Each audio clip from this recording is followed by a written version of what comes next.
Welcome, wise chat. Producer Henry here, saying it is Wednesday, November 6th, 2024. Hope everyone's feeling all right. We're gonna have Michael on in a moment. We got a few guests planned as well. Go ahead, like that stream, and we'll be right back in just a second.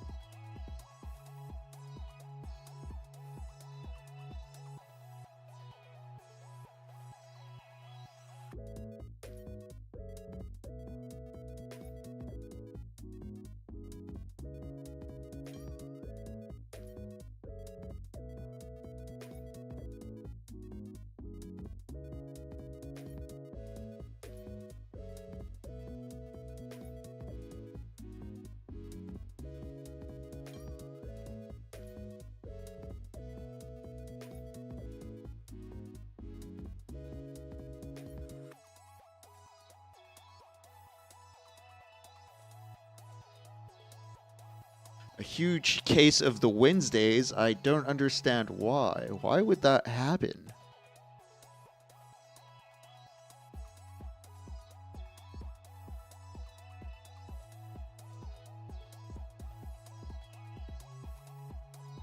Yep, welcome 69DJ. We are late to being early, but we still are starting early today.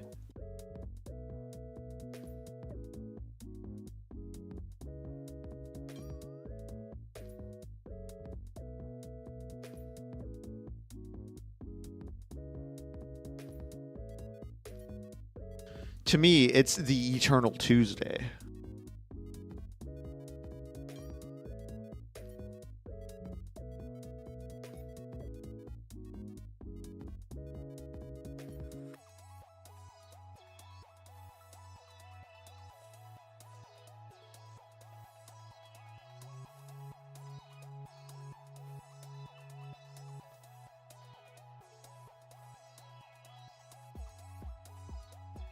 Damn right, Wonder Platypus. I want all of us to make it through this year, and beyond this year, and into the next decade, and beyond that.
Keep in mind, a lot of people eligible to vote aren't even registered to vote, or are just straight up, even registered voters that didn't show up, shrink down this popular vote to something smaller than what they're going to think it is. So the fascists may have an idea that they're like the majority now, but they're still culturally not very big.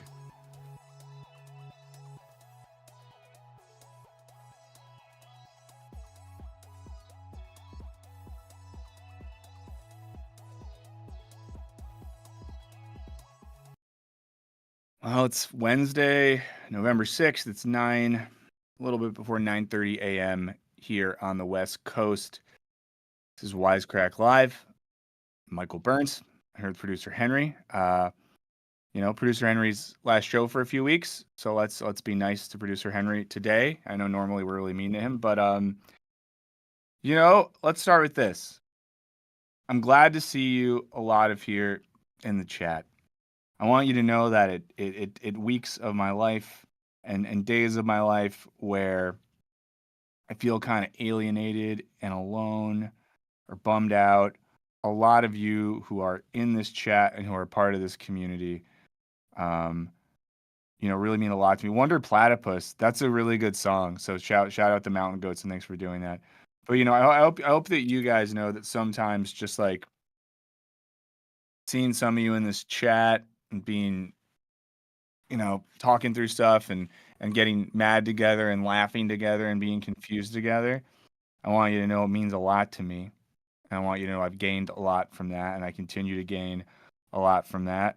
Um, and I want you to know that like I want to continue in the days, weeks, and years to come to create a space to do that, a space to remain curious and empathetic, but a space where we can feel bad. And I'll just say this, like, I see, I know this is going to happen in the chat, so it's totally fine. Because it's going to happen. Like, if you won, you won. Hey, what's up, Evan Yee? Evan, one of the best guys in the world, someone I love very much. But if you want to come in the chat today and be like, I guess don't feel silly today, but I'll do it. But if you want to come in the chat today, we did get raw Dome. So hey, we got that today. We're starting off with Dome. If you won, you won. If your team won, you won. And when I'll tell you this, when LeBron James and the Los Angeles Lakers win a basketball game, they win and they keep their heads up and they're like, we won. They don't go over to the, Memphis Grizzlies and say, suck our dicks, we won. So I don't know. I'd say be classy when you win. But we're starting with, don't want to wait. Oh no, it came back.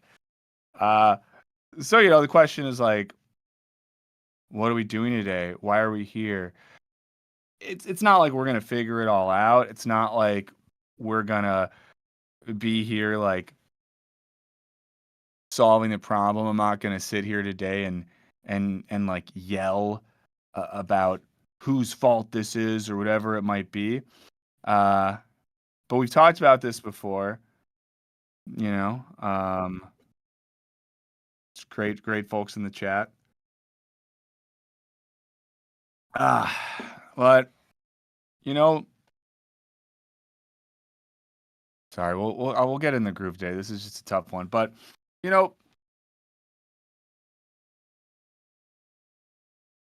weird sometimes when there's a lack of congruity between, let's say, like how we see the world or how we think the world should go or how our friends and our communities make sense of the world and the way that the world is. Does that make sense, guys? It can be hard,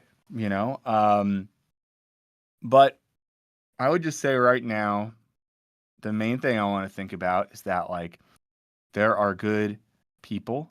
There are people that we love and care about, and there's people in our communities.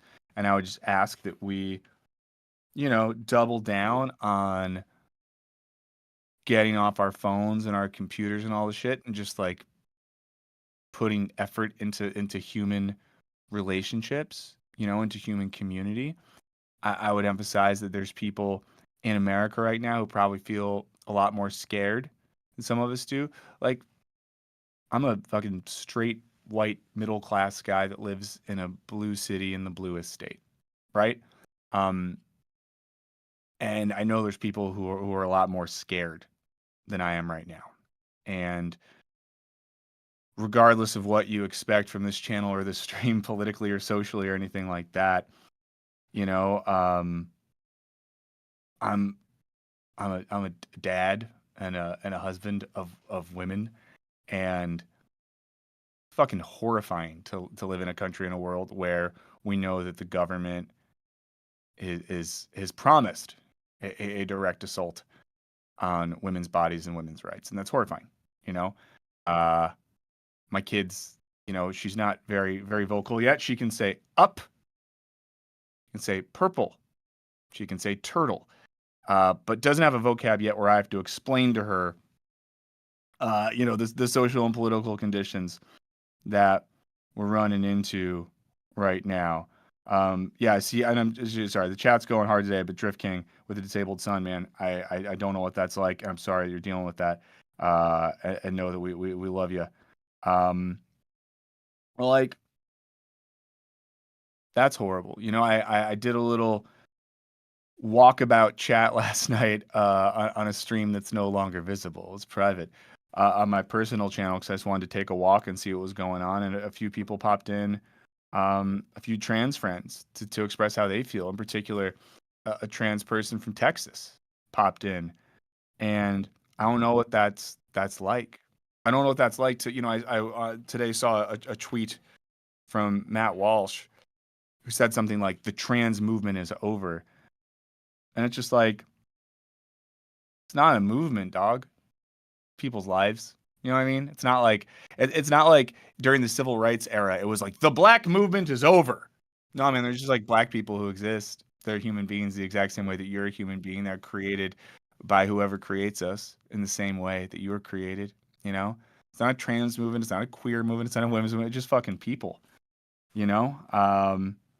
So there you go. I saw someone say a link to the personal channel. You find me on you can find it. It's just I'm Michael O'Burns on all the stuff, including YouTube.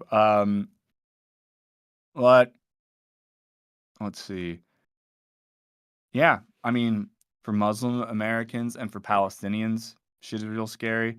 Um, yeah, hey, me cool. I'm just gonna ask if you want to hang out, stop, and we'll let you hang out. But you can't keep doing the thing that you're doing. It's not Yeah, fun. I'm.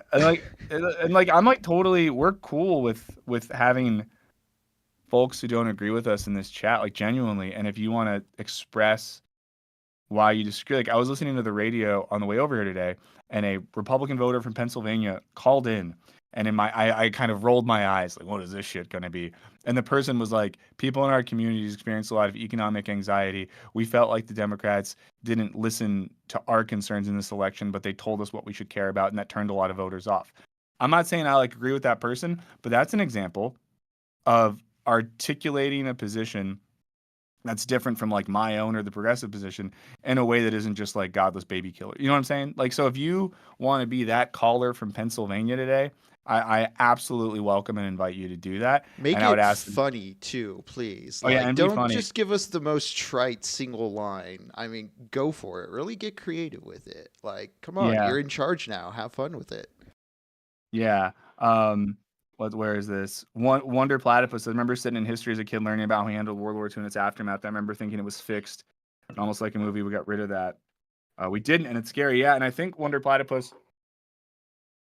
I think the movie thing is really clutch. I said this last night on my anxiety walk stream, but I sorry, what was I going to say? I think that because of the way in which we all are shaped by consumption of the media, um, we fall into this.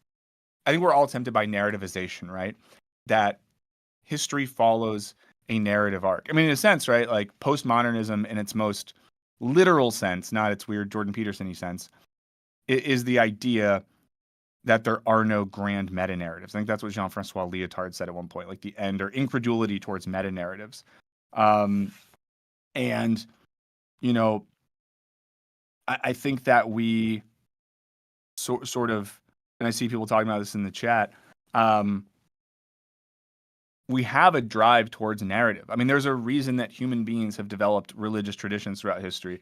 There's a reason that we've used mysticism and forms of like sort of kind of like ecological thinking to make sense of the world around us via narrative. We're just like wired for that somehow. Not to be all, Joseph Campbell, is that the right guy? I'm a little out of it today, guys. I didn't sleep much, but not to be all Joseph Campbell about it. But we kind of are wired for a certain sense of narrative. We like stories, we like books, we like religion, we like movies, we like things that give us an arc, and it's almost like we want that arc. And when when we realize that history doesn't have that grand arc, it's hard, right? There's a thing that Freud talks about, and I might get this a little bit wrong, so if there's any psychoanalysts in the chat, my bad. But there's a thing that Freud describes, which is like one of the worst things that happens is when our sort of big anxiety that breaks with, you know, the sort of linear expected narrative that we want, when that anxiety becomes true. Yes, I'm sounding just like Jordan Peterson. The thing here is, no, but There's a standard narrative, and yeah, this is where I open my jacket and it's just like tweets from my haters on the inside. Oh, but here, I'm just saying, for example, like someone in the chat just said, I'm an immigrant and I voted Trump. You know what? That's cool. Like you're not getting banned for that. You're just saying that's some shit that happened and it is what it is. Um, okay. Let's see. So, but all I'd say is like there's a thing Freud says, and the gist of it is basically when the thing that we're afraid about, when the thing we're anxious about that feels like an irrational anxiety turns out to be true, it really destabilizes us, right? I had an experience like this once. I'm gonna overshare a lot today, okay? So at Double Down is when it's when I show ass. I'm just kidding, no hole on the stream, unless it's the Harris hole. But you know, I'll tell you a really personal story right now. I was with a woman once, not the woman I'm currently married to, but one of the first people I ever really fell in love with.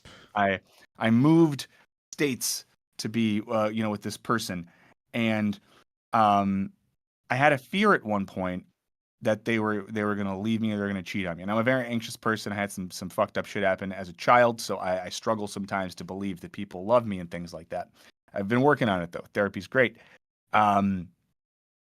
But I was obsessed with the idea that my girlfriend, this person I was in love with, who I thought I was going to marry, that she actually was like in love with one of her friends, this dude. And I was kind of obsessed with this idea. I had to have friends talk me out of it. And one day I'm sitting around with this gal and we're watching Mad Men on an iPad. And it was the scene where Don did one of his cheatings. Don cheated a lot. Spoiler. And I paused the iPad and I turned to this woman and I said, "Hey, I just want you to know, like, I would never cheat on you, hurt you, whatever it would be." And then she starts crying. And then she tells me that, in fact, she had cheated on me with the guy who I was worried about.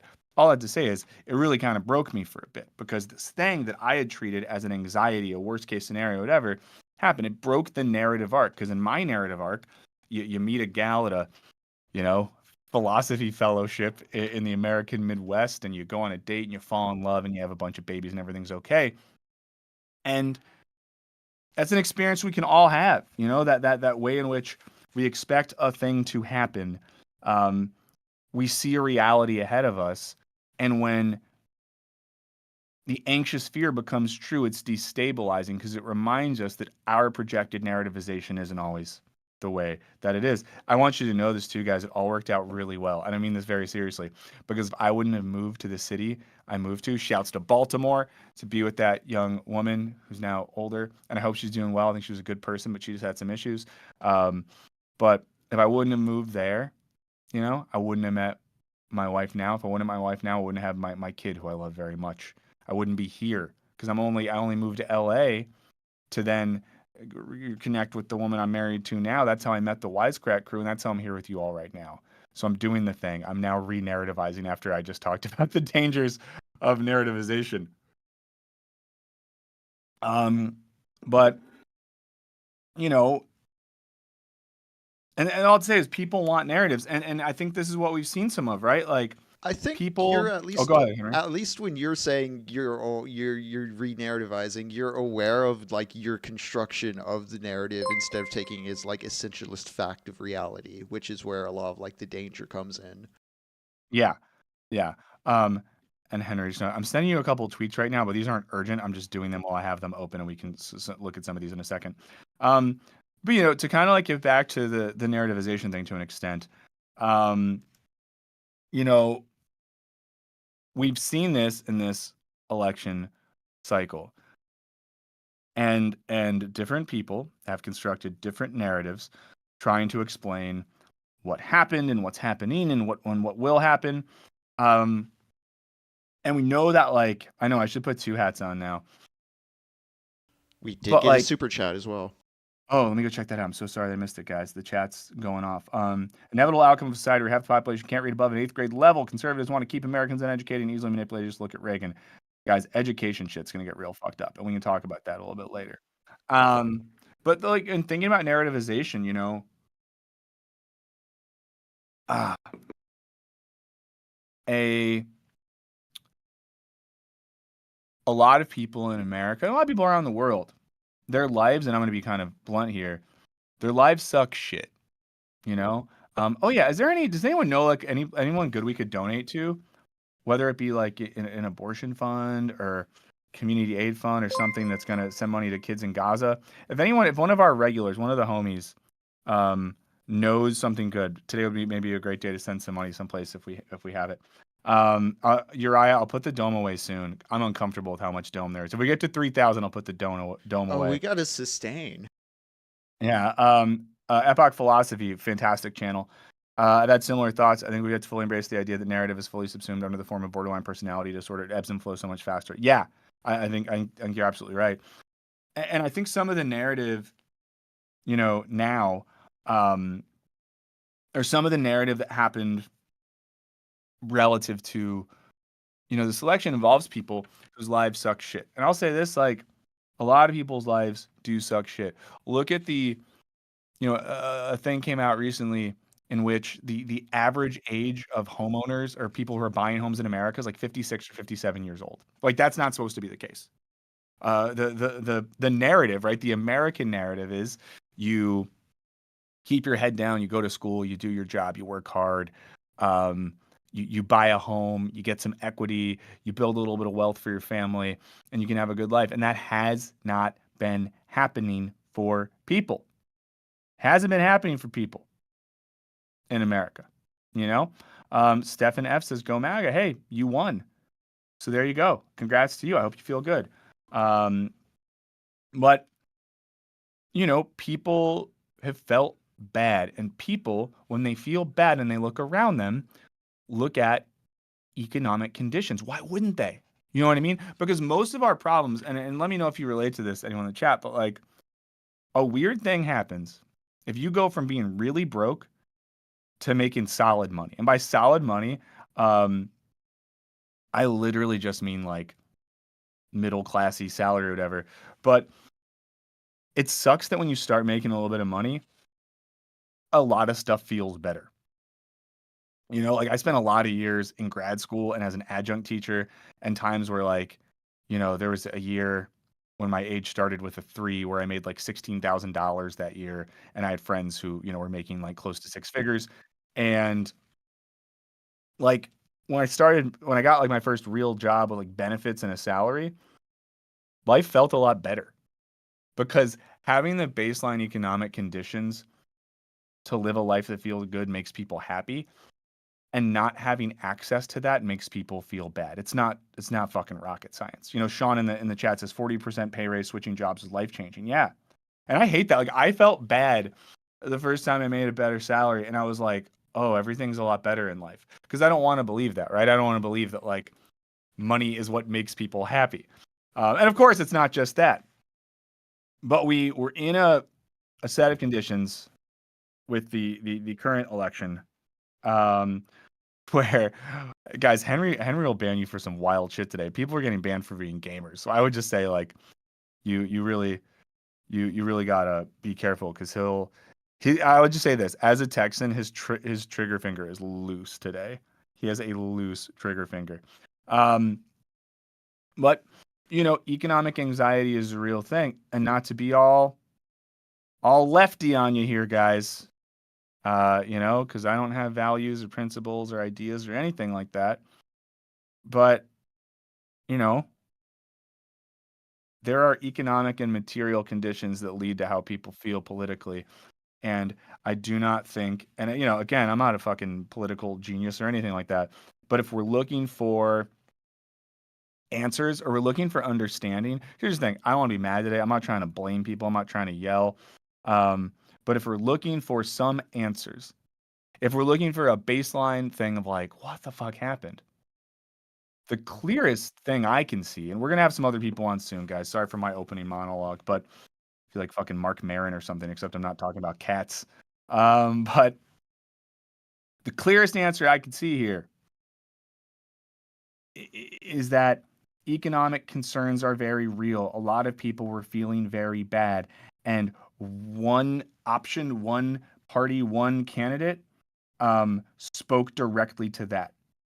Now, I'm not saying they said the right stuff. I'm not saying their motives were good. I'm not saying, you know, one second. I'm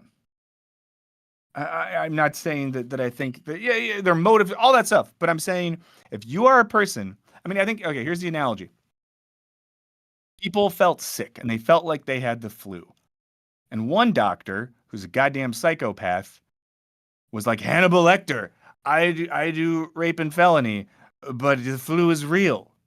Okay, this guy's a fucking kook, but he said I have a flu. And another candidate, a doctor, you go to the doctor with the flu, and you're like, I think I have the flu. And they're like, that other doctor is really bad. Okay, but I think I really have the flu. The other doctor down the hall is a threat to every. Okay, totally. But I feel sick. I kind of vomit. I'm getting diarrhea a little bit on my butt. The diarrhea comes up. The diarrhea goes out the butt. The puke comes out the thing. The pee comes out the pee. You know, it's all happening. And they're just like, and togetherness is important. And we will give discounts on crypto to black men. And you're just, oh, okay, that's cool. If they want crypto, that's good for them. But I have a flu really bad, and I need you to kind of speak to that, immediately. And I will give weird tax credits to certain people and say, what? You guys get what I'm saying. And that's kind of what was going down. I'm sorry that I talked about poop and pee and diarrhea. When I get, my options are when I'm kind of like angry or sort of overwhelmed, I can be aggressive, or I can just be absurd. In the chat, we have a super chat. I'm not a citizen, had no contribution, but I'm afraid of the rise of fascism. Yeah. Any tips? Any tips to survive fascism? I don't know. But I mean, here's what I will say to get back to the narrative thing. If people are feeling like their lives suck shit, you have to at least start from, hey, that is, of course, Porkins love that. You have to start from like, hey, yeah, that's real. I mentioned this on our stream another time when we streamed, or maybe it was when I streamed solo yesterday. They did this video on More Perfect Union where Tim Walz sat down with working class people and they were like, hey, my life feels like it sucks shit. And Tim Walz was like, yeah, it does seem like your life sucks shit. And I'm really sorry. And I get that. And here's why. And Tim Walz sat down with a table of industrial workers and was like, because here's the problem, right? You're making less, right? But the corporation you work for is making more. So you're getting fucked. And Tim Walz got to say that to 4 people in a YouTube video. But what if the party just said that? I'm going to get mad for a second, so just get ready. What if... Do it. What if they just fucking said that? What if instead of standing on a stage and like scolding people and being like, I'm speaking, they said like, hey, your life sucks shit. Shit is hard. It is. It's real. I get that. And we know that there's a group of people that are making a shit ton of money and you're not making that fucking money. And what we want to figure out right now is how you can make more of that money, how you can have a bigger piece of the pie, and how you can have a better set of baseline conditions to survive in this shit-ass world. To speak not to the like liberal consultant class in DC, right? To not speak to like grad school educated millennials who are addicted to the internet, shout out them. But to just speak to people whose lives are hard in immediate language. And here's what I'll tell you. I did not canvass or make calls for Kamala Harris and Tim Walz. I did do that for Bernie Sanders. And here's all I'm going to tell you. It was easy to go door to door, and it was easy to talk to, conservative or independent voters on the phone about the Sanders campaign. Why was it easy? Because there were clear proposals directly aimed at the working class and the middle class. Simple as that. What does this guy want to do? Well, he wants to tax people that are making a shit ton of money more so that you keep more of that money. He wants to make healthcare right so you don't have to worry about paying that yourself or that getting taken out of your paycheck or anything like that. Wants to make sure, student debt, medical debt, things you might be holding on to, that we can take care of those things right there. And he wants to reinvest in stuff like, education. We want to pay teachers, we want to pay nurses, we want to work on infrastructure. We want to have more jobs right here in America. And hey, are you worried about climate change? He wants to talk about that. But even if you're not worried about climate change, he wants to do a bunch of stuff to respond to climate change that involves jobs, green jobs and industrial jobs right here in America that will put more money back in the working class. That shit is easy to talk about. It's easy to talk about. Adam S. Wolf says it's all about who you want to hang out with and sit down with and have a drink. That is true. We want to act like that's not true, but it is true. My dad, who you can't talk shit about because he's dead. I remember when he voted for George Bush, the first George Bush thing. And a thing he said to me was, one second, I'm going to sip some water. Something to the effect of like, at least he seems like a normal guy you could sit down and have a beer with. Now, who knows if that's fucking true? Yes, Borkins, I will. But people want that, and okay. Prince Nutella, big fan of the channel. Thank you so much. And I voted blue. However, I see a rising sentiment that men were bullied into the right wing and their concerns are children of 11. Any thoughts on this? Let me acknowledge that I am in process on this and I keep going back and forth. But I'm going to speak I'm just going to go for it. I'm going to yes and this shit right here, Prince Nutella. But I think that a lot of the valid concerns of angry young men get brushed aside, and that sometimes we just want to say that like all young men are racist, sexist little fucks in a way that drives them into these media spheres of people who tell them actually they're good.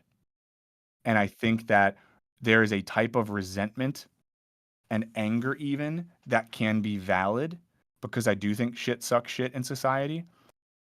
And I think that if we just respond with like, well, you're just a patriarchal, racist, sexist little fuck, it drives people to Joe Rogan. It drives people to fucking the Nelk boys and other folks that, and again, too, because you guys know this, Trump shouted out the Nelk boys. And what the hell's a Nelk boy? If you don't know, don't look it up. But like there's an ecosystem of men on the internet who are making millions of dollars off the anxiety and the resentment of young men. And I don't think that the left or whatever, Aiden Ross, you shout out as well. I don't think that they did a good job at that. Go ahead, Henry. Okay, I do think, I mean, I agree with you. I do think like the left can be better at signaling men. I do think it's overblown to single that out when I think, at least what I'm seeing from election turnout so far, voting across the board was down. Yeah. I think there's much larger apathies in addition to that to consider rather than honing in on one group. Yeah. Because I do think it's still disproportionately centering men in a conflict where, I mean, the overriding patriarchy is always centering men, and I think there's other ways you can look at it. Yeah. I mean, again, this is the thing where, like, I don't know. Like, I really don't,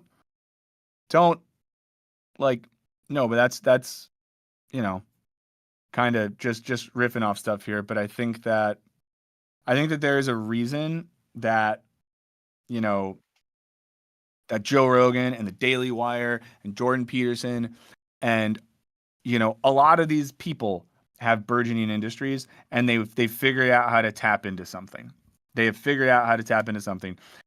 Someone said, what happens to climate change? Are we going extinct? I mean, that's where we're fucked. Let's just be honest, guys. Yeah. Let's just be fucking honest here. Also, Shodanek says, yeah, you can't be the lesser evil because people aren't enthusiastic.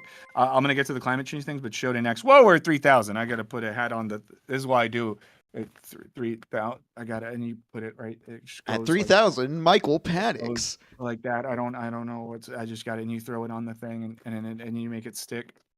Okay, it dropped back Oh, under. You're fine now. You're oh fine. thank You're God. fine. But yeah, you don't win on the lesser evil. You know how you don't imagine trying to like get someone to fall in love with you and being like, "Hey, baby, I'm less a piece of shit than that guy. You want to fuck? Hey, sweetie, I'm less likely to cause irreparable harm to your life than that gentleman over there. Shall we dance?" No, no. And then the climate thing. This is real, go. This is just very real, guys. This is a very real thing right here. We're fucked. Oh no, 3,000 again. Oh, I got it. What is this, dude? I don't even know. I'm gonna take all these pills. Oh, I shouldn't joke about that. But like we're fucked climate wise. That is just a real thing. And here's where we're fucked. Let's be honest. Let's have a we're fucked moment. Again, this is Wisecrack Live. It's Wednesday, November 6th. I'm Michael Burns. I'm here with producer Henry. We're just like making sense of what happened. We're doing it together. I'm glad to be here with you guys. If you're feeling anxious, confused, angry, sad, alone, for the next couple hours, we're with you and we're together. And I'm not gonna do the push-ups now because I'm too much of a lib pussy to do push-ups. But here's where we're fucked. Climate, fucked. We just are. Like we're really fucked. And our only hope can be that the damage done in the next 4 years isn't irreparable. They're not going to do shit. They're going to roll back every environmental protection we have. More fracking. Yeah, it's going to be really bad. So get ready for that. It's going to be really fucking bad. Maybe read How to Blow Up a Pipeline and take it literally. But, health policy, we're fucked. RFK is going to roll back vaccine mandates for kids. Kids are going to die because of this shit. Not being hyperbolic here. Listen to some doctors and public health experts. Kids are going to die because of that shit. They're going to do some insane things health-wise. So we're fucked there. We're fucked climate. We're fucked health-wise. Education, guys, it's really bad. It's going to be really bad. We've talked before on the channel and this show about people like Christopher Rufo and shit like that. This person's going to probably have an influence in government. Motherfucking James Lindsay. It is not out of play that this is a person who could have some involvement at the governmental level of educational policy. Think about what we've seen happen in places like Florida and Oklahoma, guys. It's going to be bad. Public education is fucked. The public universities in a lot of trouble. And then the economics of it are even worse. And this is something I think about, all these nice sort of like lesser evil student loan policies we've had, the ones that still haven't passed because the courts keep holding them up, that Biden is not going to just push through as a last act of fuck you guys. Trump's going to roll all that shit back. The Supreme Court's going to say it's not valid, right? And some of us might be really fucked financially. Women's rights, we're fucked. By we, you know what I mean? But like, fucked. Truly fucked. Trans rights at the federal level. Dim's really messed up messaging to males on the whole. Great. Now the dating pool is going to be non-existent because everybody's paranoid. Even a healthy birth can get them in some fucked up medical trouble. And I mean, there's no porn either. That's going out the window. Like, yeah, have fun, gooners. Yeah. This is Sage. I don't know if that you should have higher standards. Antics the Legend says Trump 24, baby. Never been happier. Hey, you know what? I'm happy for you, Antics, and I hope it works out. I hope you're right. I hope somehow it works out. But yeah, Department of Education is gonna be gone. Internet regulation gone. Obviously, Khan is gone. Anything fucking internet wise, fucked. Who's gonna have the most free fucking reign to do whatever he wants internet wise? Elon Musk. Hey, Mav. So I'm just saying, like, yeah, we need the positivity force back. Let's see. Pizza Boy at 3333 will donate enough to buy the Wisecrack team a pizza party. That would rip, dude. So, like, those things are all very real, guys. And I'm not gonna like sit here and bullshit you and say that's not real. Thank you so much, The Break Room. Hey, subscribe to The Break Room if you don't already. It's produced by one of the best people in the game, and they're fun. Because I'm going to be honest, you know what I'm going to do a lot more of in the next 4 years? Fucking watch content and watch content about content and listen to detailed podcasts about the Grateful Dead. Get into And gaming. it might finally happen. It might finally happen. And yeah, people are talking about deportation. Like, here's the thing.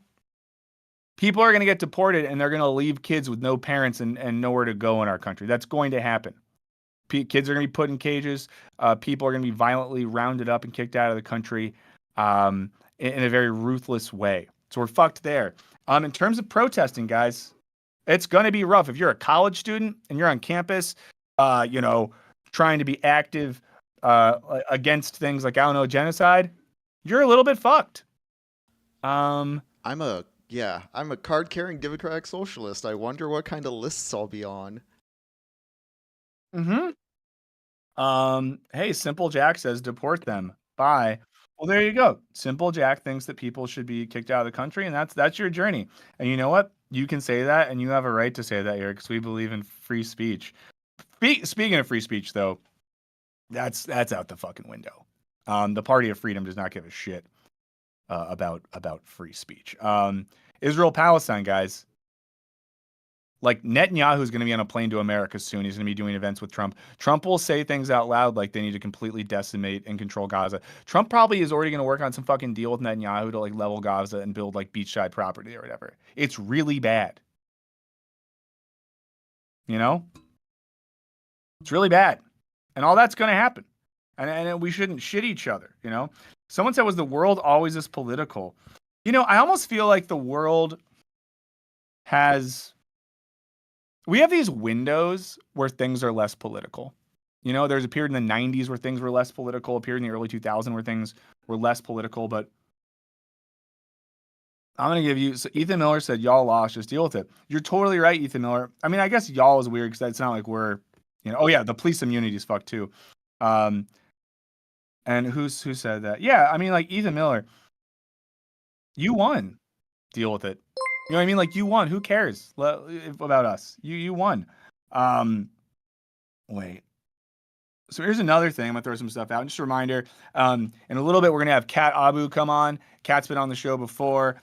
Kat works with Mother Jones, is a journalist and a video maker who covers, the American right and fascism and a lot of important issues. So,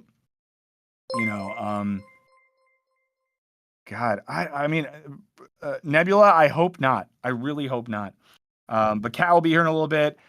Producer Lux is going to come on in a bit. I'm hoping we can get Mav on here in a little bit as well. Zoe Spencer, I'm a trans woman. I'm more worried for cis women and trans men than for myself. Yeah, I mean, it sucks.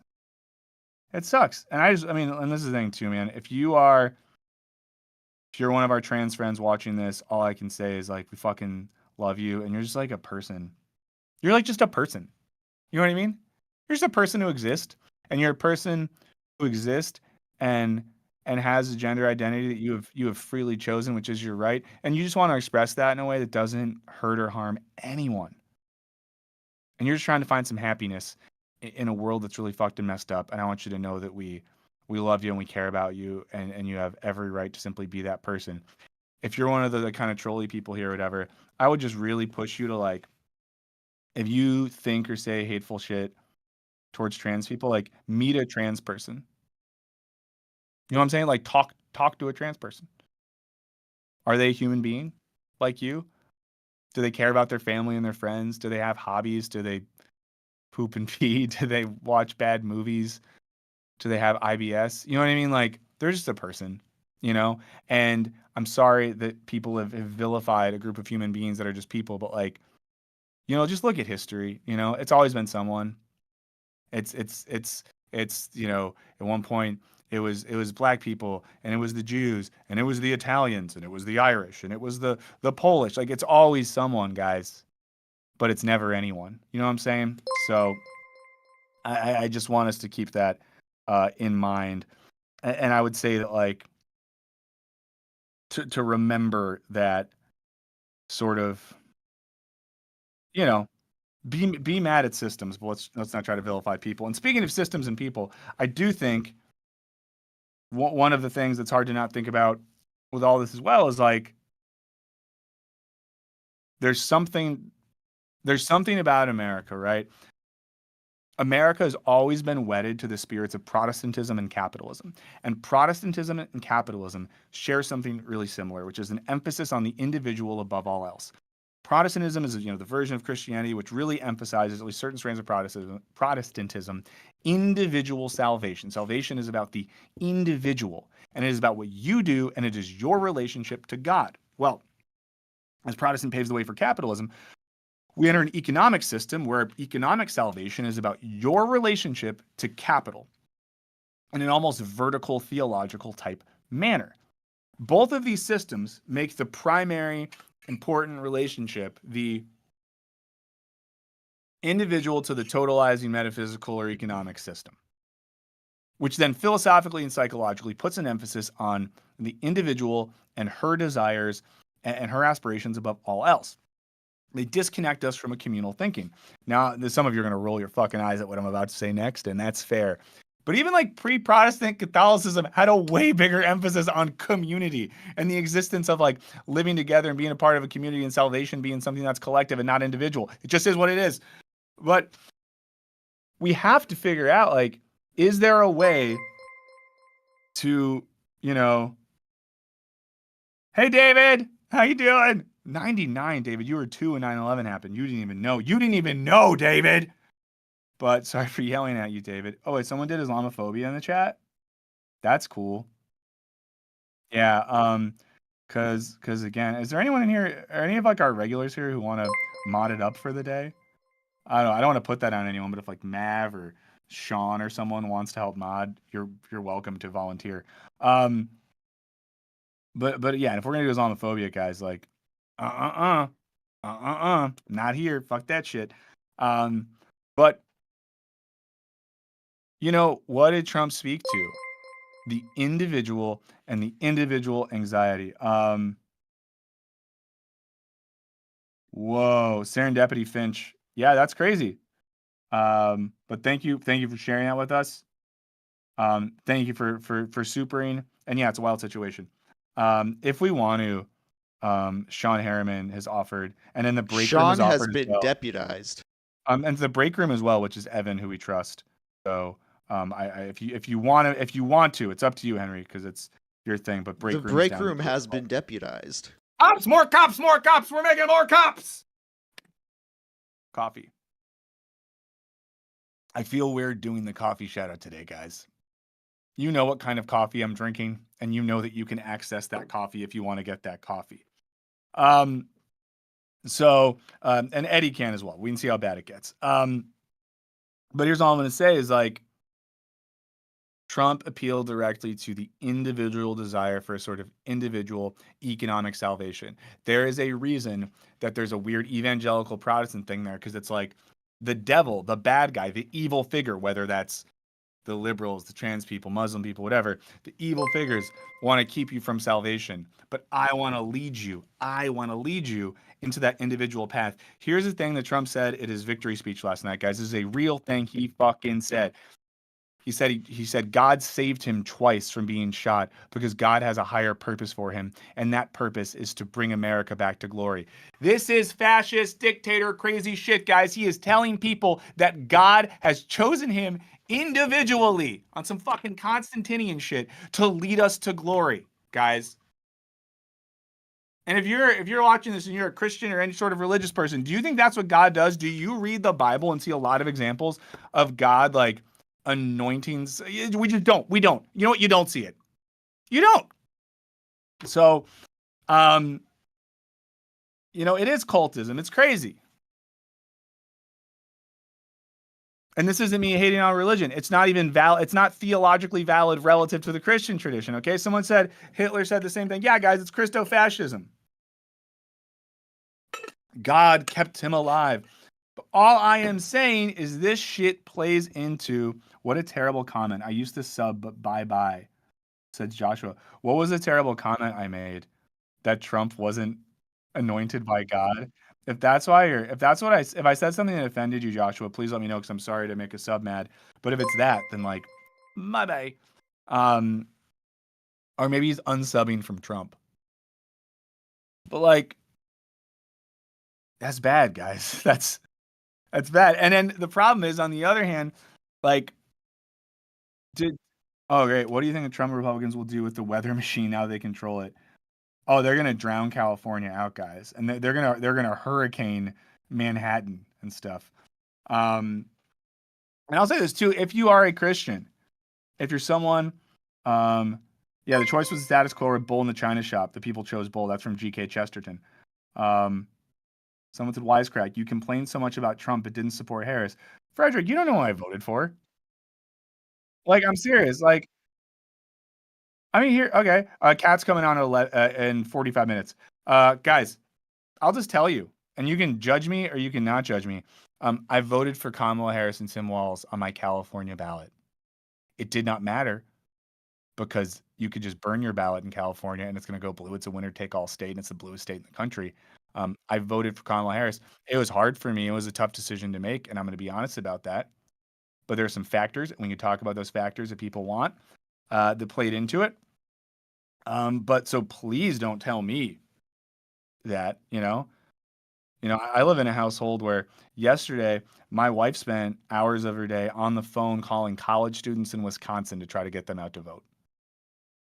So you come at my family, you best not miss. That's all I'm going to say. But all I'd say as well is like, it's not, and Frederick, it's not my job to like campaign for Kamala Harris. It's her job, and it was her job to convince people to vote for her and to offer a compelling counter narrative, and she did not. And the Democratic Party did not. It's not my fucking job to, be that person. Okay. Yeah, Blaster Masters. If I were pro Harris on my channel, I could have gained her 3 million more votes. I mean, let's be honest, guys. Tori, I feel you. I am the most influential person on this website. I'm the most influential person in all of media, and I shaped this election. But to kind of, put a bow on the point I was making here, I'm going to tell Lux to come on in a second.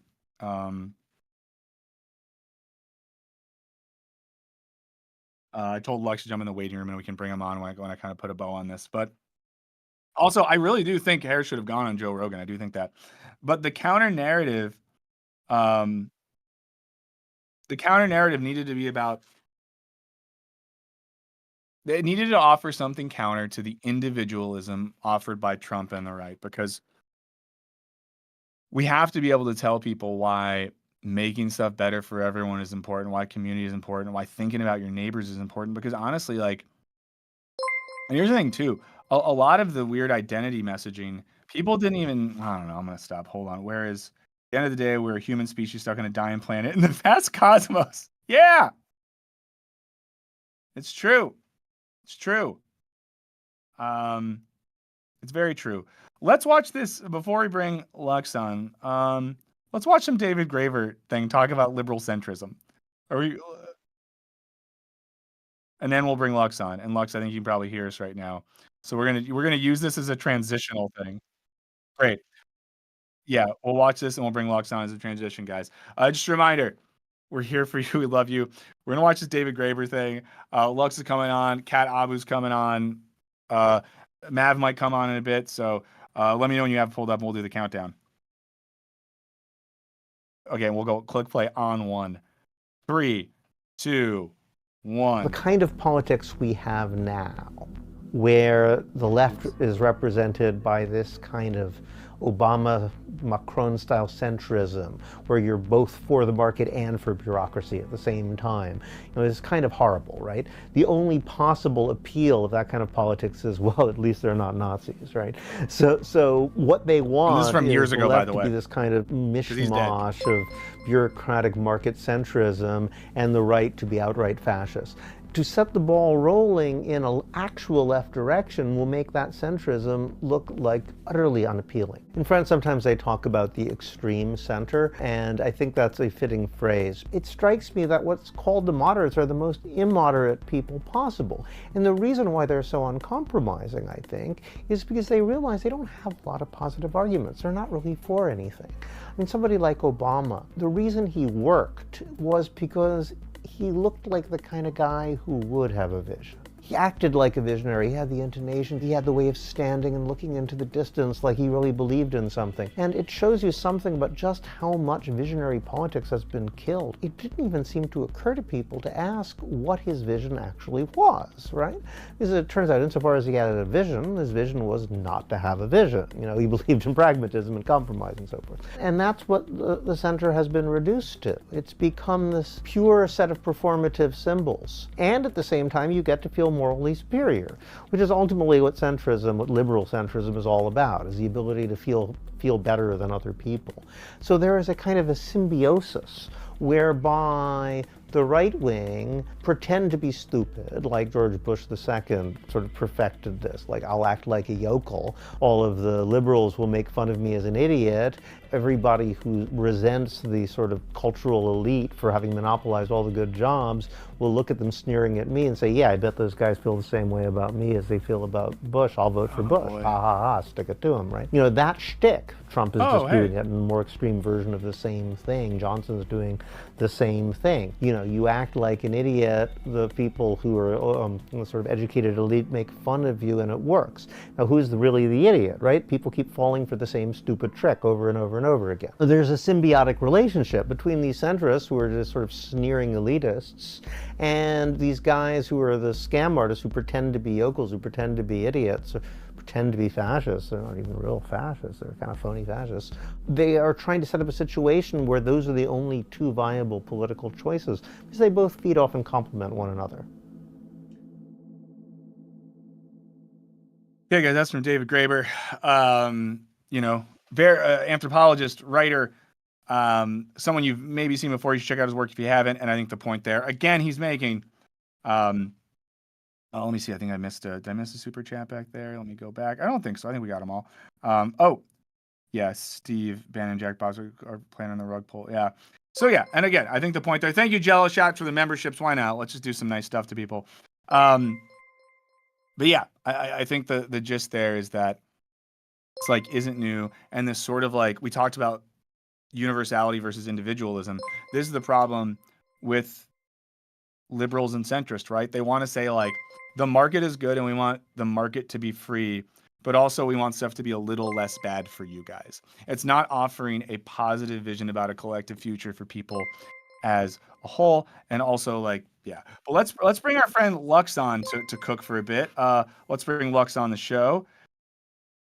Many of you know Lux. If you don't know Lux, he's does many things here and Wisecrack and Enthusiast Gaming. And he's a force in Austin, Texas, in politics, economy, and sandwich consumption. I don't know why I decided that Lux likes sandwiches, but I just decided right then and there. Right, it's accurate. Now I'm on the screen. So let's do this. Lux, give us some of your thoughts and feelings on what's going on. Where do we want to start? I guess when I woke up this morning, I'll start there. I'll start at the beginning. Yeah, let's start at the beginning of the day. You woke up, and then what? I woke up, and the first thing I saw was friend of the program Tim Faust had sent me the Hillary Clinton "Miss Me Yet" meme, and that was funny. That was a good joke. Good for him. But then I saw on Twitter and on my news report stuff that like a lot of people are already being like, Kamala, too far left, too liberal. That's what caused her the election. And I was like, that sounds wrong, but who am I to, I don't know. I'm not a wizard. I can't read minds. So I went to go look at the stats, baby. And every single thing that would indicate sort of any signs of future progress seems to point to that is like exactly incorrect. Like is like 100% ding dong wrong. And then can I say, Lux, is in the sense here, and for folks, maybe younger folks who aren't as election warn some of us, there is a sense, of course, in which like when this shit happens, especially when a Democrat loses to a proto-fascist, people tend to want to blame the left or people of color or Muslims or whoever. They almost never turn inward. And basically what's happening now, as we maybe saw would happen, is somehow leftists are being blamed for this. Yeah, that exactly. And so that, well, obviously there was also, to be fair, online, shocking amount of anti-Black and anti-Latino and anti-Arab racism regarding the conclusion. But like, obviously, like not all the votes are counted, right? So these numbers are going to change a little bit. But it does not seem like Donald Trump meaningfully gained voters, right? If anything, he lost some from 2020.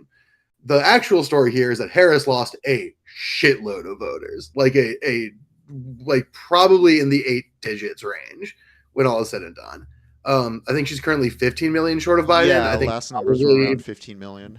Yeah, I think probably by the time like Californian shit is done, she'll probably be like close to like 12 or 11 or something. But like that's huge, right? And she didn't run left of the Biden platform, right? She ran to the right of the Biden platform. She did a lot of right-leaning things, like there will always be a Republican in my cabinet, and my new best friend is Liz Cheney, and her dad, who's the evilest guy in the world, is gonna buy us pizza at our slumber parties. Like that was the thing, right? And to the Democrats' credit, air quotes, like they also had some sort of progressive policies. They announced that they were going to legalize weed like 3 days before the election, and they had the elder care Medicare expansion, which is a really good idea, and the housing grant stuff, which is also a good idea. Problem is twofold. One is they were trying to have a foot in both lanes. And as my father likes to say, if you walk in the middle of the road, all that guarantees that you get hit by 2 cars. Oh shit.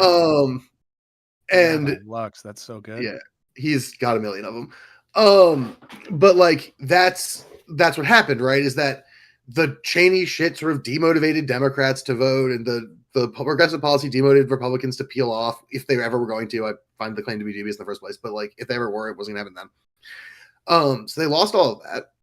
And then at the same time, we sort of ran into this thing where they were sort of not presenting an economic sort of populist vision of the future beyond those policies. That wasn't like the vibe, right? And people, are saying, well, they ran too far to the left. But like, if you look at Missouri, right? Missouri voted down a raise for cops. They voted for a minimum wage increase. They voted for abortion protections. They voted for paid sick leave. All of these policies are like left, liberal, radical policies, all passed on ballot measures in Missouri, right? So if that's the case, then it's hard for me, from an analytic perspective, to buy the narrative that the leftness of it all was what cost her, rather than the sort of tacking right, deactivating people. There's obviously also got to talk about the genocide elephant in the room. Like, when Democrats win, we've seen this. We saw this with Obama in 2008. We saw this with Biden in 2020. We kind of saw the Obama in 2012, but also like he was just always going to win that election. That one was kind of a cakewalk. But like they win when grassroots activists are motivated to do additional get out the vote in addition to Democrat spending. There's also Democrat down ballot spending was preposterously low this cycle, which was also, I think, a huge mistake. 65% of down ballot races were left unopposed. Seems bad. Shouldn't do that. Run people, please. Gets out the vote. When you run people, then they have more than before. But also, to back to my original point, when there's a genocide happening and a bunch of people are like, we don't like it, and justifiably so. I am one of those people who says, I don't like it.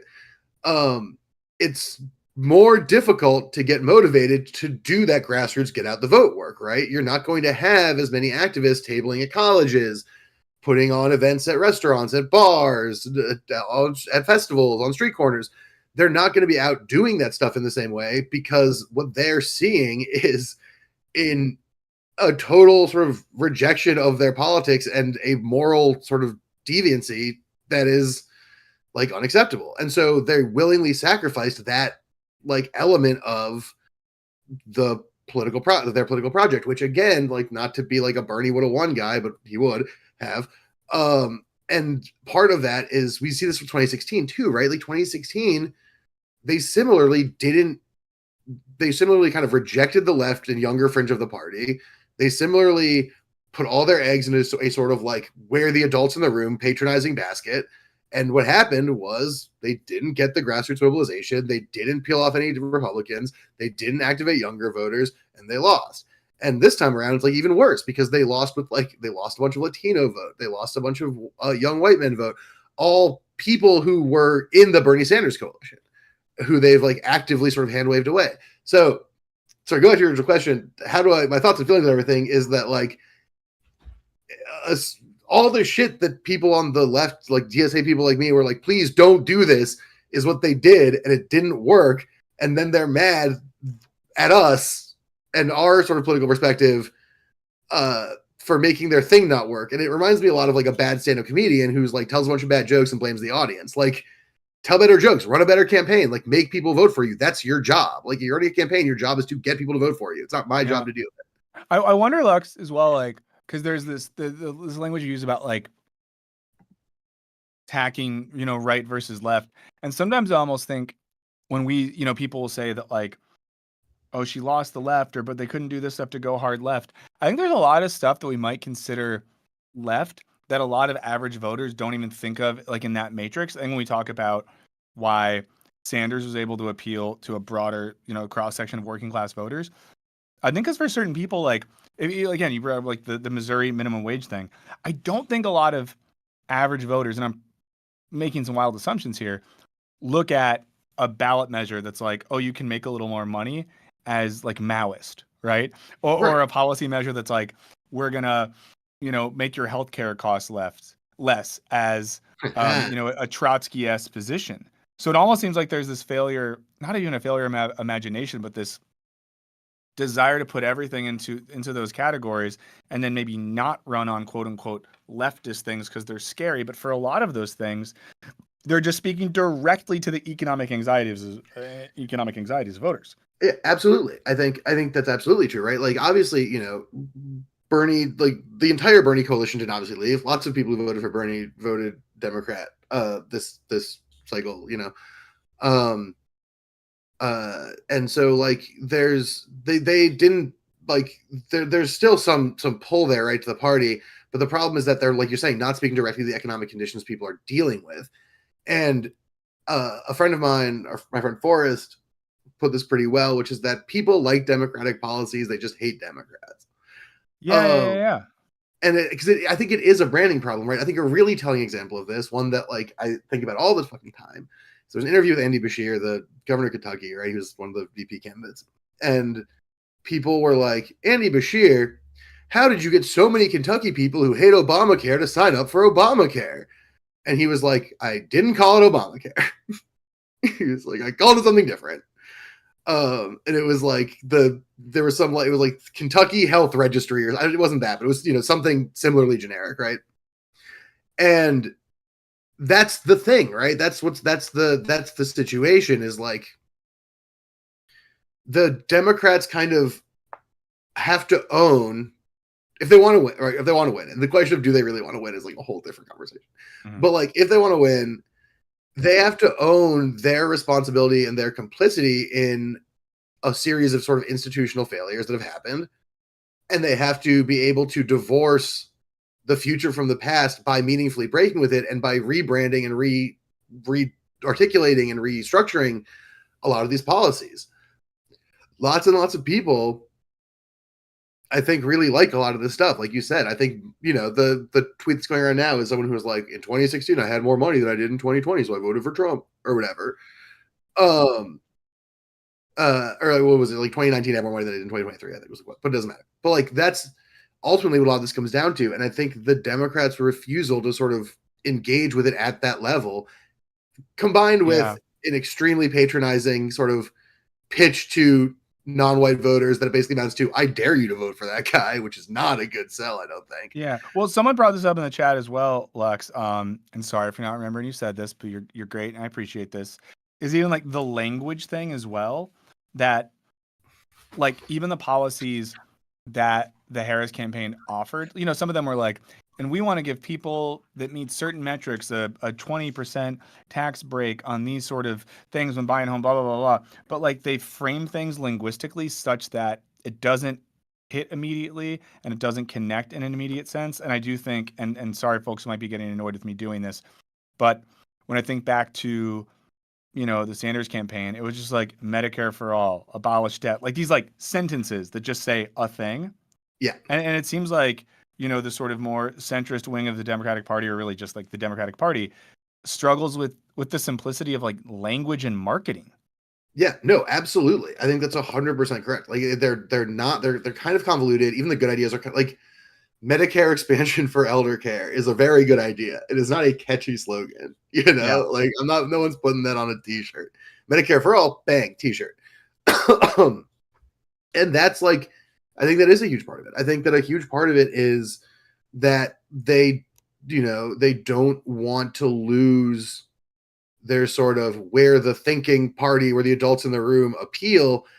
And that part of the way they make that sell, that specific type of sell, is by being like, now, you don't want this like broad sweeping policy. So we've narrowed it down to the most efficient possible deployment of research and resources to maximize the bang for your buck or whatever.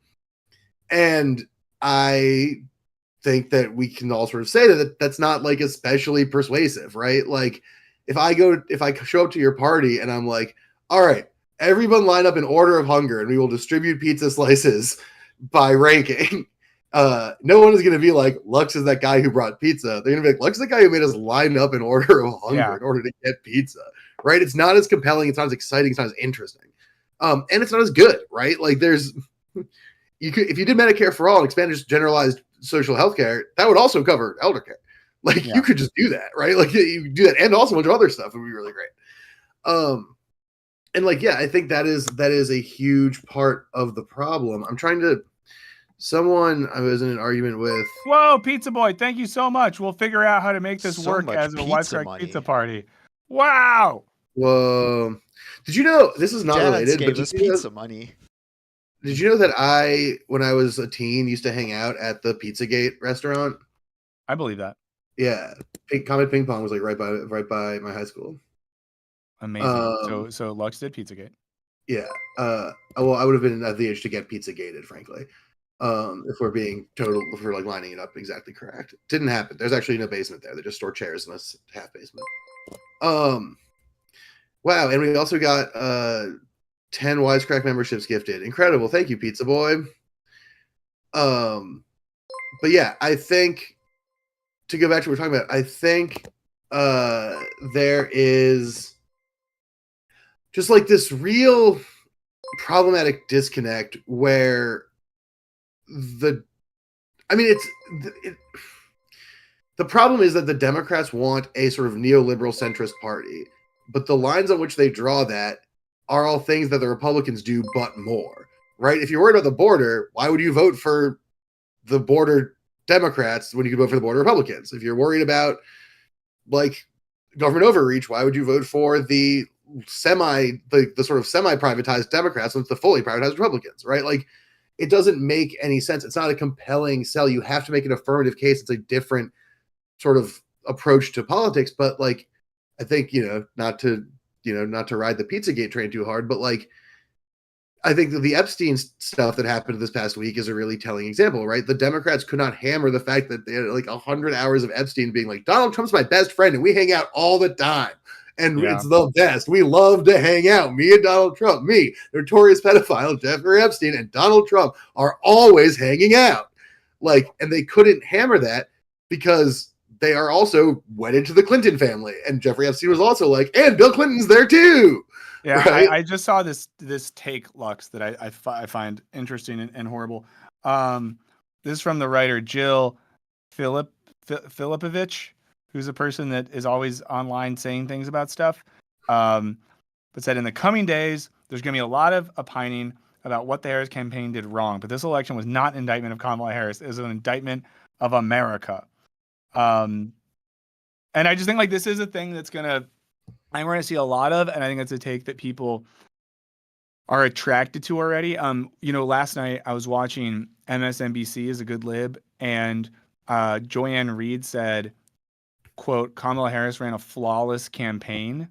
So it's just so interesting that, like, it's not even interesting. It's fucking sad and depressing that there's such a strong pull to just be like, she did nothing wrong.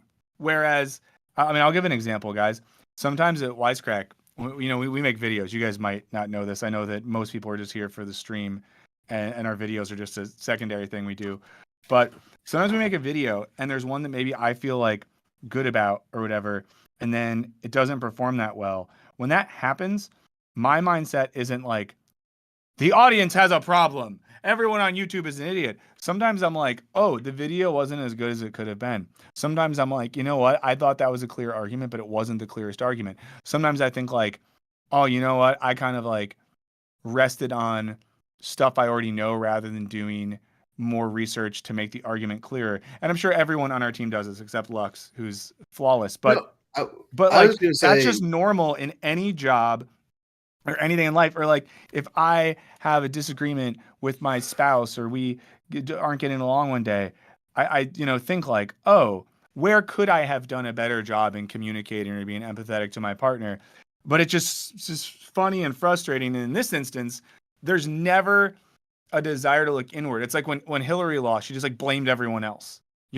It's those people, it's this person. And that's why the same shit keeps happening. The same way that if you're in a job or a relationship and you keep fucking up and then you do the same shit, the same problems are going to keep happening. yeah, I mean, it's very, very, that's very, very true. Like, I think it's even to go almost one step further with the Wisecrack example. I think that's a really good one. Is that like there'll be times where like our first reaction will be like, dang, I guess the audience just didn't really latch onto this one.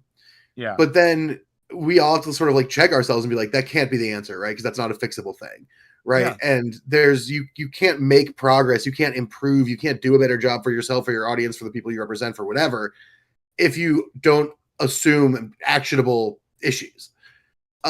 And so if you deflect everything, the Democratic Party specialty, then you don't get the benefit of the possibility of improvement. And that's a huge problem, right? And I think that what we're seeing a lot of is this like refusal to, there is this already like preemptive 2016 all over again shit. And it's so crazy. I mean, to go to speak 2016 for a second, like one of the things that made me the craziest this whole cycle was the day that they announced that Hillary was going to be a consultant on the Kamala campaign. Unreal. And it was like, it's impossible to imagine a single person less qualified for a specific job. Like the only person to ever not succeed at this. Yeah. Is on board. Henry, I just sent you, it's the most recent tweet I sent you. It's from Craig Jenkins, a music writer at New York Magazine. I just like this one. And I think Lux might enjoy it too. So Craig Jenkins, one of the best music writers in the world, by the way. If you guys like music, you should read Craig's stuff. So I want us to occupy a shared reality for 35 seconds and reflect on the one side feeding its lunatic fringe, blurting out psychopathic forum theories, while the other tells constituents sensible stuff they're screaming about is not at the top of the agenda right now. Yeah, I just like that's true. Like that's the reality. And like, of course it is true. On one side, like it is 100% true that Trump and his team are just screaming like weird forum, Reddit, fucked up right-wing Twitch theories, and everyone's buying it up. On the other side, people are mad about real stuff, and they're told that's not the important issue right now. And that's just the reality. This is exactly why the most popular Harris campaign ever was the 2 weeks after she picked Tim Walz, and he was like, Republicans are weird. And then everyone was like, what's your deal? And he was like, I think that school lunches are good. Mm-hmm. Well, and here's what Tim Walz did. And this is the thing that like really stressed me out about this whole thing. Guys, I'm going to say something spicy too. Plug your ears. I'm going to give you a 5-second warning. 5, 4, 3, 2, 1. I think Walz could have won. But a thing that Walz did early on that I liked. He's still the most popular politician out of the four of them by polls. But because like Walz would say stuff like, here is a thing we did to make people's lives better in Minnesota. And we actually did it. It's not an abstract, wonky, fucking giving crypto to people of color policy. It's like, we made school lunches free. we made paid family leave a policy. Like he just like did stuff. And the problem is, for lack of a better term, Kamala Harris never did anything other than, you know, put people in jail for smoking weed. But go ahead, Not Lex. only did he do stuff, but he defended the stuff that he did on its terms, right? Yes. He wasn't like he didn't hedge. He didn't sort of like try to like accept other framing of it. He literally would be like, we gave kids free school lunches because kids should have lunch, and we think that's a common sense good policy. And there was no sort of dissembling about like, you know, a more Democrat-y guy might have been like, well, you see, SAT scores actually improve by 15% when kids are able to access a free lunch at school, which is probably true and is good. Yeah. But like, that's not the argument. The argument is kids should get to eat lunch, right? There's no need to justify it beyond its obvious viability, which actually gets to someone in the chat. I'm sorry, it's scrolled up too far now and I can't see it. But someone, maybe I can find it. Yeah, Matthew Rodert. Yeah. Said, can the project of the left be reduced to a good slogan? Isn't marketing inextricable from capitalism? I think that's a big linguistic error, frankly. Marketing is just persuasion, right? The goal is persuasion. It's always persuasion. Everything's persuasion, right? Like at the end of the day, a lot of politics is persuading people that the idea you have is good and they should do it, right? Like even like a Leninist revolution is persuading people that they should do a Leninist revolution, right? They don't just do it by de facto. Obviously material conditions and realities are something that makes them more or less open to persuasion, but like a huge part of all political organizing is persuading people that the thing that you're selling is good. When I do DSA tabling, when I knock doors for candidates, when I do like anti-genocide, pro-ceasefire stuff, all that, it's all exercises in persuasion. And like, that's what the Democratic Party needs to be able to do. Is what the American left needs to be able to do, is to create unified wholes that are persuasive to greater groups of people or are more resonant, right? That is why, to go back to Bernie, we love him. Like, that is part of why the two things that made Bernie such a strong candidate, strong enough that the DNC had to put their thumb on the scale to make sure Biden got a turn, like, were basically that the policies were common sense and would clearly help people in their lives, that they were really easy to package and explain, right? It was not $20,000 Pell Grants or $20,000 business loans to Pell Grant recipients in certain communities. It was Medicare for all. It was abolish student debt. It was, public housing. Like it was all stuff that is easily consumed, easily packaged, easily redistributed by other people to new people, right? It's a lot easier for me to sell my uncle. Well, my uncles are all weirdos, but like, it's a lot easier for me to sell a hypothetical uncle on Medicare for all and explain what that means than it is for me to sell a hypothetical uncle on, a specific subsection population gets a specific access to the specific grant in the specific context for the specific project. That is a much harder thing to explain. And so when you have policies that are easier to explain, right? Like, I mean, say what you want about Trump, but there's plenty of shitty things to say about him because he sucks. He's a terrible guy, and he's a bad president. He's going to be miserable when he's in charge. Obviously, we can get into that if we want to. But like, the one thing he does is he's just like, make America great. Tariffs. Everything's going to be cheaper. I don't know what a tariff is. I'm fucking the dumbest dude in the world, but like, they're going to work. And then people are like, sure, okay. Like the packageability, the marketability, the redistributive, the mimetic capacity to get philosophy about it of these phrases, like that's what makes them work in a lot of cases. And you can't just reject that because like the idea of marketing is capitalist, because like capitalism invented marketing as a business and as like a necessary component of like the propagation of capital. But like marketing in the sense of persuading people of ideas and packaging ideas in persuasive ways is like, that's like, that's forever old. That's always been around. That's Mesopotamian. Like, they did it with the popes. They had two popes and one pope was more persuasive than the other pope. They had crusades about it. Like, that's always been around. And like, you can't forego that. And I think this is a problem with the American left, frankly. It's the thing I run into DSL all the time. People think that like really explaining the moral theory of the political position that they hold is like really persuasive. And it like rarely is unless you're really, really good at speaking. Like, yeah, I mean, and this is something I brought this up earlier. So I was listening to NPR on the radio on the way here today. Cause guys, I'm just a good little liberal. I was wearing a tote bag while I was driving just to make sure I was a really good liberal. Amine Hassam, you can say anything you want with all due respect, because you can, but they had someone on who was like a consultant for the Republicans from Pennsylvania. And I said this before, but I know not everyone's been here the whole time. And I was kind of like, oh boy. But the person said this thing that I thought was very real, where they were just like, here's what people felt like. They felt like, that the Republicans were speaking more to the things they cared about, and that the Harris campaign came into Pennsylvania and didn't listen to us, but told us what was important rather than asked us what was important to us. And as much as I think whoever said that, it's probably like a bad person or pseudo-fascist, I just felt like that was very real. Like, you can't just tell people what is important. And especially like, and I've referenced this a bunch of times as well. I was very moved by the More Perfect Union video where they let Tim Walz talk to a bunch of working class dudes in Pennsylvania who are undecided. Because Tim Walz sat down and was like, hey, you guys know I'm the poorest person ever to be a VP nominee, and I don't have any stocks, and I have a teacher's pension, and I understand the language of agriculture and like and fucking steel mills. They were like, oh, you're like a guy. You're like a guy, like how I'm a guy. And if you have someone who is, for lack of a better term, like a person who's been rich as fuck for 20 years, Kamala Harris's primary residence is in Brentwood, Los Angeles. For y'all who don't know what Brentwood is, it's adjacent to Beverly Hills. It's an incredibly wealthy neighborhood. When someone who's just rich as shit comes in and like tells you what to believe or think, people are just like, who the fuck are you? Yeah, absolutely.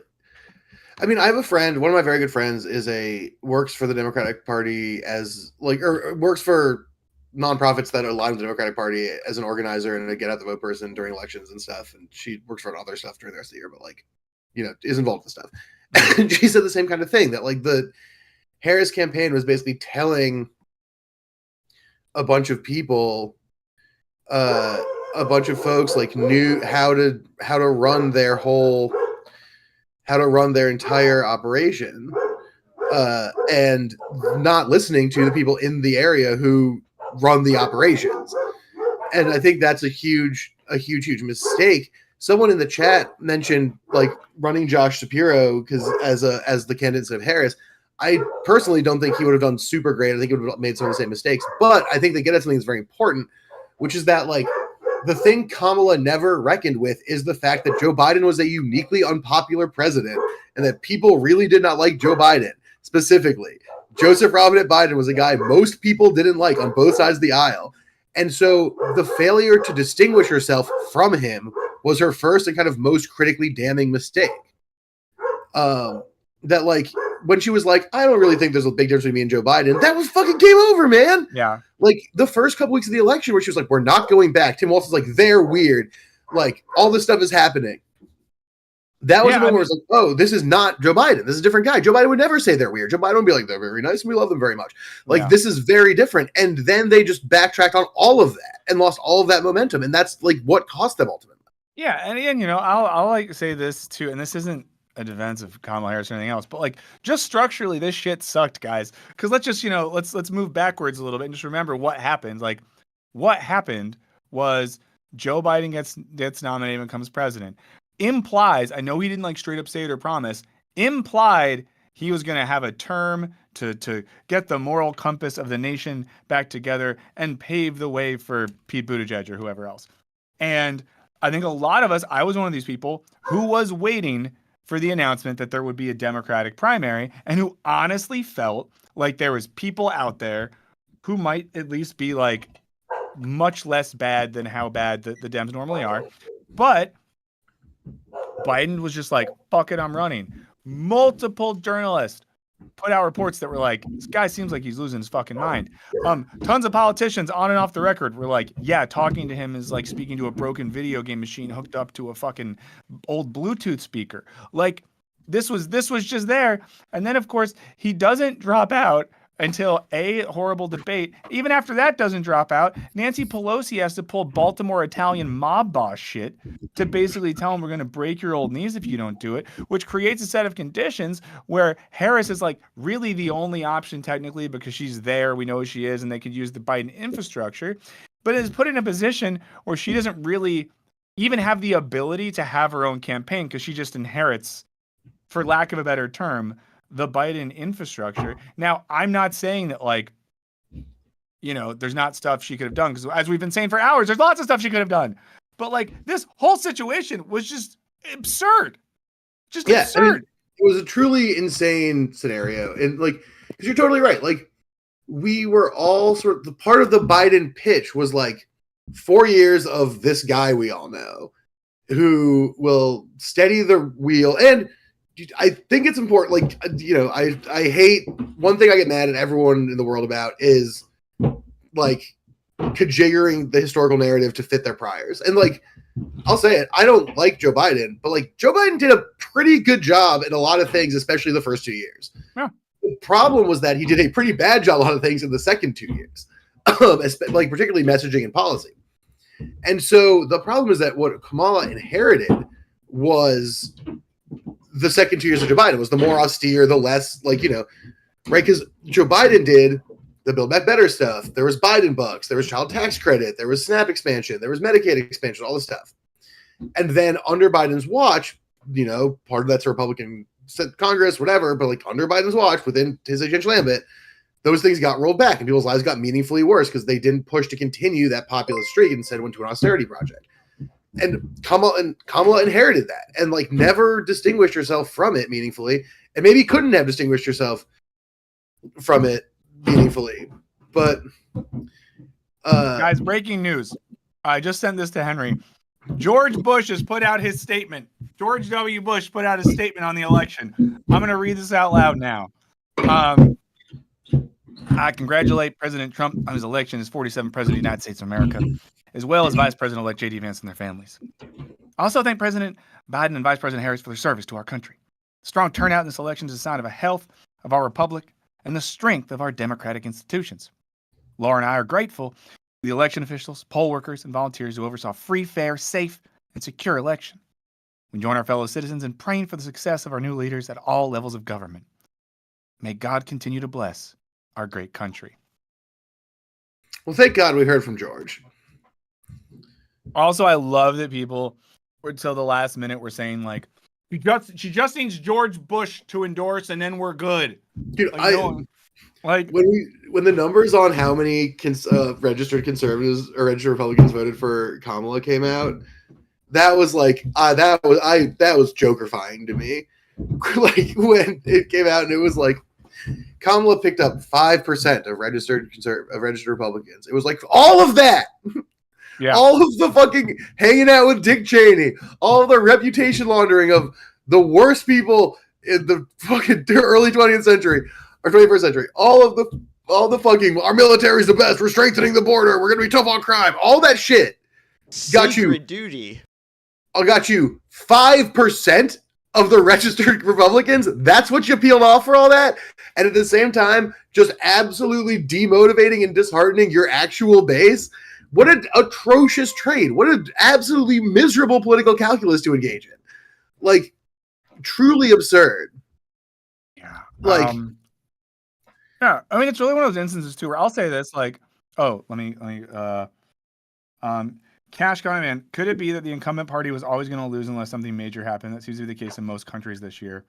Yeah. I mean, I do think there's this thing where like it's almost like when shit is bad, people are just like, fuck it, I'll try anything else. It makes me think of like, I don't know, if you're like in high school and you're in like a relationship, you know, like your partner very much and someone else comes around, even if they're like a bad boy and not your usual type, you might give it a try.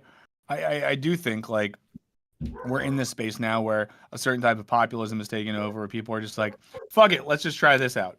Yeah. And there's people, again, when I was listening to NPR, National Public Radio, people were calling in who were saying stuff like, oh, I voted Democrat my whole life, but shit has just sucked so bad for the last few years, I said fuck it and voted Republican.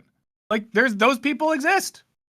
Yeah, I mean, here's the thing with that, right? Is like, yes, I think any analysis of this election that leaves out that there is a global trend against incumbents in most places, shouts out to Mexico, where the party won twice in a row with different candidates. And things are looking really great in Mexico. Might just have to move to Mexico City. But like, they like, you have to include that in the analysis. Like, you can't ignore that's real. But Kamala had a unique chance to try to draw space between her and the Biden administration. I know, like, this was part of why, to go back to the person who mentioned Josh Shapiro and sort of, like you said, Waltz could have won, or I liked Bashir and Whitmer a lot. Mhm. I also liked Waltz. Again, not a big Shapiro guy, but he maybe could have too. That, like, the advantage there would have been that they could have said, look, what you're mad at is Joe Biden. And even Kamala, I think, could have gotten away with what you're mad at is Joe Biden. Mhm. And made that and drawn that distinction. But they didn't, right? So yeah, I totally think that a big part of the mistake here is that she effectively ran as an incumbent, but she basically forced herself to a position where she was running as the most unpopular incumbent in recent memory, which, like, if is not a choice I would make if I were given the option. In terms of if I was trying to win an election, I might say that seems disadvantageous. Mm-hmm. Yeah. Well, shit is shit, guys. Shit is shit. Well, Lux. Wait, hold on. I want to hear about the guy who yeah. says that I was super wrong about Mexico, because I do think that they did elect two people from the same party in back-to-back ways. So I think they're they only allow a single term. That's cool, but I still think the point kind of stands as far as, like, they did an incumbent party. But I am curious to know what I'm missing, because I do like to learn about this stuff. Well, someone who is from Mexico and in chat on a stream recently pointed out that I guess the way some people view it in Mexico is that, like, basically old dude set her up almost as like a puppet so that he could still basically be running stuff or something like that. So is that the general perception that this? I think that was like, again, that's like what a person said, but it seems like that's like a thing for some folk. Let's see. Okay, so I'm gonna only let you go, Lux. I think Kat is coming on in a second.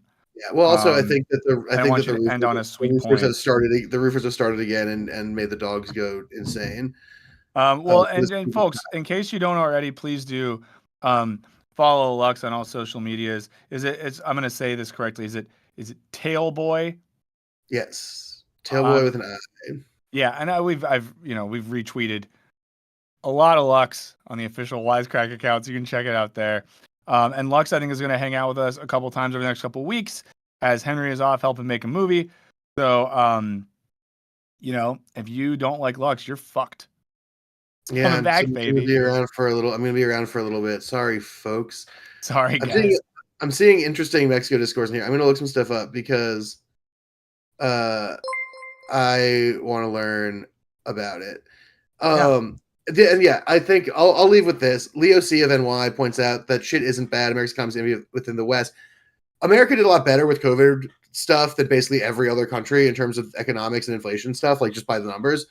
But, like, it's very clear that people's perception of their economic reality is meaningfully worse. I think in some ways it is tangibly worse. Things cost more, housing is harder to get, etc., something like that. Yeah. I think that you can't really, like, that's true on the ground. The macroeconomic numbers are way better, that's for sure. And I think that telling people who are experiencing economic distress that they're wrong because the macroeconomic numbers are better or better relative to other places is just not a persuasive position. I think that they did a bad job of being like, look, the macroeconomic numbers are better, and that means that we're on trend to get everything else better, and we have the capacity to do so. Like, they didn't make that argument. I think they could have. But I think that part of the problem is this thing where it's like you think that things are bad, but actually they're fine is not a persuasive position to take. And I think, again, to go back to my sort of initial rant, the thing I'm harping on, the Democrats' failure is a failure of persuasion. They need to get better at it. And now I'm going to go. Thank you, everyone, for hanging out with us. I'll see you guys next week, I guess. Thank you so much for your time, Lux, and for your analysis. Goodbye, friends. Talk to you soon because we work together. Okay, guys. Kat should be here soon. She should be here soon. So, stand tall and stand back or stand by. Henry, how are you doing? I'm pretty energized. I'm enjoying having people talking in chat, talking on stream, and just I don't know, being around folks that are a bit cogent or aware today. Oh, hi, Kat. Kat's here. Hi, can y'all hear me? Yeah, we can hear you great. Awesome. Well, let's start with this, Kat. Great to see you. Great to see you. Hope you're doing well. Mm. I'm gonna start with that. How are you doing today? How are you feeling? I mean, I honestly thought if Trump won, I would be like, all right, time to go to Mexico, just because I've Uh-huh. been to be thrown into a gulag so many times. But honestly, no, I'm so pissed off. hmm Um, and this is just my life purpose now is to reinvent the Democratic Party. Wow. I Yeah, love Okay. that. yeah, I'm So so that's mad. that's a big purpose. Okay. I like that, but I like that because your anger is a sort of righteous anger here. You're not just saying like you're mad, so you hate everyone, want to burn shit down. You're saying you're mad and you want to use that anger to rebuild an institution that has largely failed most people and working people and queer people and trans people and Muslim people in this country. So I I find that inspiring to hear because it's obviously easy to fall into like these rage cycles. I think after 2016 we saw a lot of that. So let's maybe just I'm curious now. Let's get right into that. And it's something I was thinking about last night. I did a weird late night stream where I took a walk around the neighborhood ranting to process my emotions. And I had some thoughts on this. What are your thoughts for like if someone just heard you and they were like, "Well, Kat, that sounds good, but what do we do? What could actually happen? What do you see as some of the possibilities for actually using our collective pissness to rebuild the Democratic Party?" Well, there are no adults in the room. Mm, On either side, there are no adults in the room in the Democratic Party. Anyone in Democratic leadership, anyone that had a hand in this campaign at all, shouldn't be allowed within throwing distance of any political operation of any sort, even on a local level. Um, let's never bring in any of these people again. I mean, they mm, lost Hillary 2016. That's exactly when the campaign started going on like the weird Liz Cheney messaging is when they brought those in. So fuck that. What it really means is we need to stop being nice. This is mhm. ridiculous. This is fucking ridiculous. I'm sorry. I'm gonna curse. You're I'm allowed to so curse. mad. This is a Okay, safe space. Don't awesome. worry. Yeah, it's the Democratic Party has prioritized decorum and bipartisanship over all else. But you can't have bipartisanship if the other side wants your annihilation. Mhm. And decorum, which is something I've criticized the Democratic Party on for years, doesn't fucking matter. Parliamentary procedure is not as important as actual lives. And the fact that Joe Biden, instead of imposing pressure on members of his own party, allowed abortion, voting rights, Supreme Court reform to just go unanswered in his term is something that he should, and I guess just did, answer for. This is Democrats should be exploiting every loophole. They should be playing dirty. They like this is not when they go low, we go high. Fuck that. There is Yeah, a difference between going low because you want to kill trans people or want women to stay at home or whatever the fuck it is you want to control others and playing dirty because you're trying to help those people. So yeah. really just run for office. Oh my God. The biggest thing that like I've learned talking to, people in politics and journalism and everything is they are all morons like the rest of us. And not morons in like Mhm. the political blah blah blah. No, they're just people. They don't have secret information on these campaigns. Like everyone was like, "Oh, she must have some like secret polling about Liz Cheney voters or whatever." Yeah. No. No, that wasn't there. And they it was an imaginary constituency. And so many of us said that, but they said keep the faith. Stop. These people need to work for your vote, and if they won't, let's fucking primary them.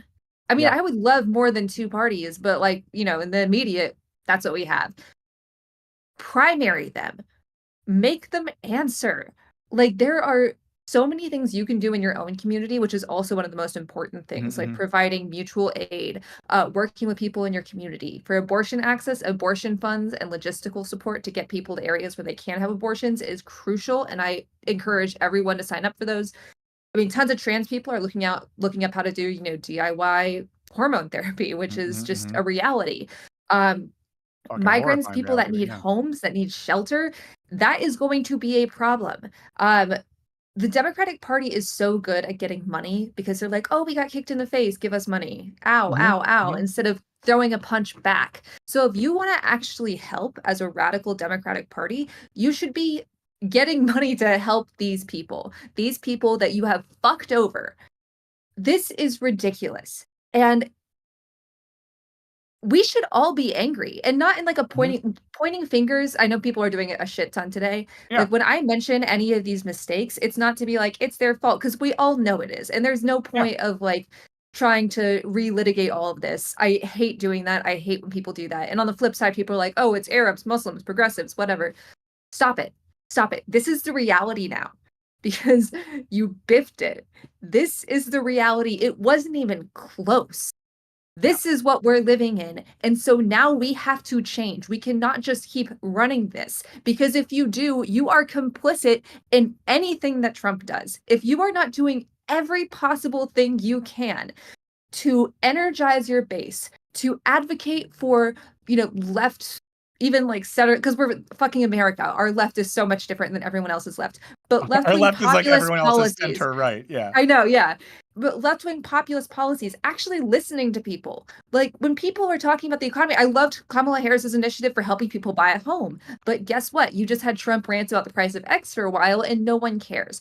So you actually have to focus on things that matter and actually enact those instead of saying, we're going to do it, but Joe Manchin doesn't want to. So, I mean, someone was like, what did you want him to do? Blackmail Joe Manchin? And I'm like, yeah, sure. Well, That's what party pressure is for. They got rid of Madison Cawthorn in like 2 weeks in the Republican Party. You're telling me they can't do that for Mr. Oil Baron on a yacht over here? No, fuck you. Fuck all of this. And let's build something better. Actually, no, let's tear it down and build something better. Let's kick all of these people out.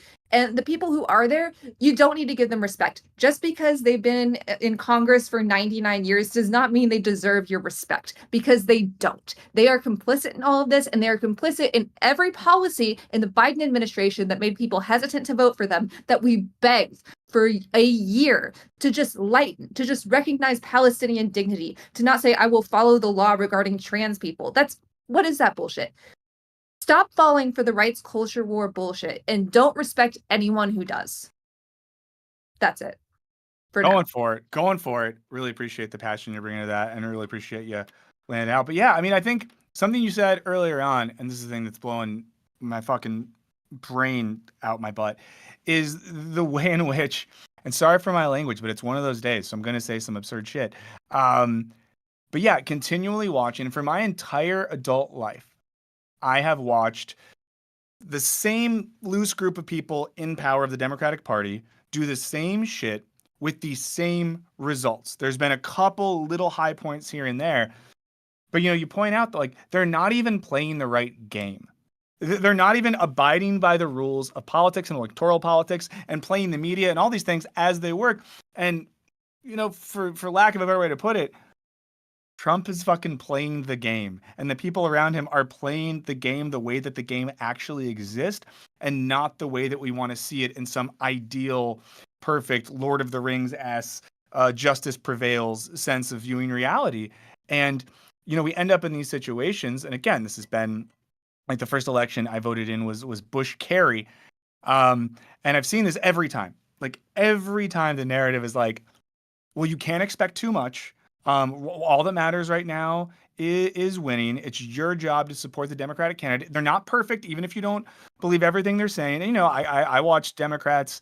I watched the first Obama campaign when he was like pretty bullish on like gay marriage, and it was just like, well, right now is not the time to fight about the dignity of gay people. We just need to get this done and make sure. Who is it then? That McCain doesn't win, or whoever it might be.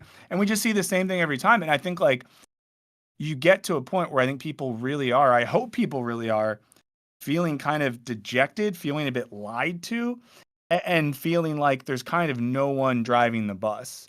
There's no like adult in the room who knows more than anyone else. And you made this point as well. When these candidates make moves that we know are dumb, like the Liz Cheney thing, we knew that was dumb. Everyone knew that was dumb. The stupidest people on the internet knew that was dumb. I think we all imagine that there's some magical witch or wizard that Kamala has by her side that knows what we don't know. But it's like, no, like we know the stuff. Like in like a foreign policy thing, like there's shit that we don't know, or like a military operation, obviously. But this shit, no. Yeah. No, it doesn't. Yeah. And I mean, like, I encourage everyone too to like, and listen, I get the desire to blame. I get the desire to get angry because we feel a lot and it feels bad. But like, I do think this is time rather than be like, I told you so and feel good about that. Again, guys, I get the impulse. Acknowledge the fact that you did feel like this was messed up. Acknowledge the fact that you did see this coming and know that that means something, and let that be the, at least this is how I view it right now. Give yourself the license to trust yourself next time when stuff smells fishy and feels bad and you feel like this seems like it's going really poorly. Like, you're probably not wrong. And And I just so just feel y'all like, know, oh, sorry. yeah. No, go ahead. No, but just so y'all know, like there were so many people. I myself was one of them that spent so much time trying to petition Harris staff and members of Congress and like, just people that are really active in the political space publicly and privately. Like I said it publicly and people were like, "Oh, you're making her look bad." And I was like, "No, this is just what pressure is." And privately, same thing. They were so sympathetic over Zoom or whatever, or in person. The Super PAC actually asked me to run an entire like pro-Palestinian thing in Yeah. Michigan and Wisconsin. And it's like, I said, give me 15 minutes in a room with her on camera. And they couldn't do that. And it's like, so many people tried publicly and privately. And so like this was the best shot out of, everyone yesterday. The only shot that was realistic. So don't feel like a fool for voting because it was the only shot. But the fact that we were put in this position in the first place, the fact that we don't have a real primary every fucking election, the fact that you will be punished if you do try to run for a primary, and the fact that we just let this dude go on with his merry life, even though we all expected him to be one term. That is the problem here. So you are not dumb for voting for Kamala Harris yesterday. It was the only option. It was the only thing close to an option. But we should have had the option to have a different option. Yeah. Well, let me ask you this. Obviously, you're so much more plugged into this stuff Sorry, I'm so mad. than I am. No, it's okay. It would be weird if you were just like, I don't know, cheerful or something like that. Although let me tell you, I started slightly screaming at one point last night. My wife and I both did, as we turned on like MSNBC around the time where it was very apparent what was happening, and all the good like liberal hosts were like laughing and joking with each other.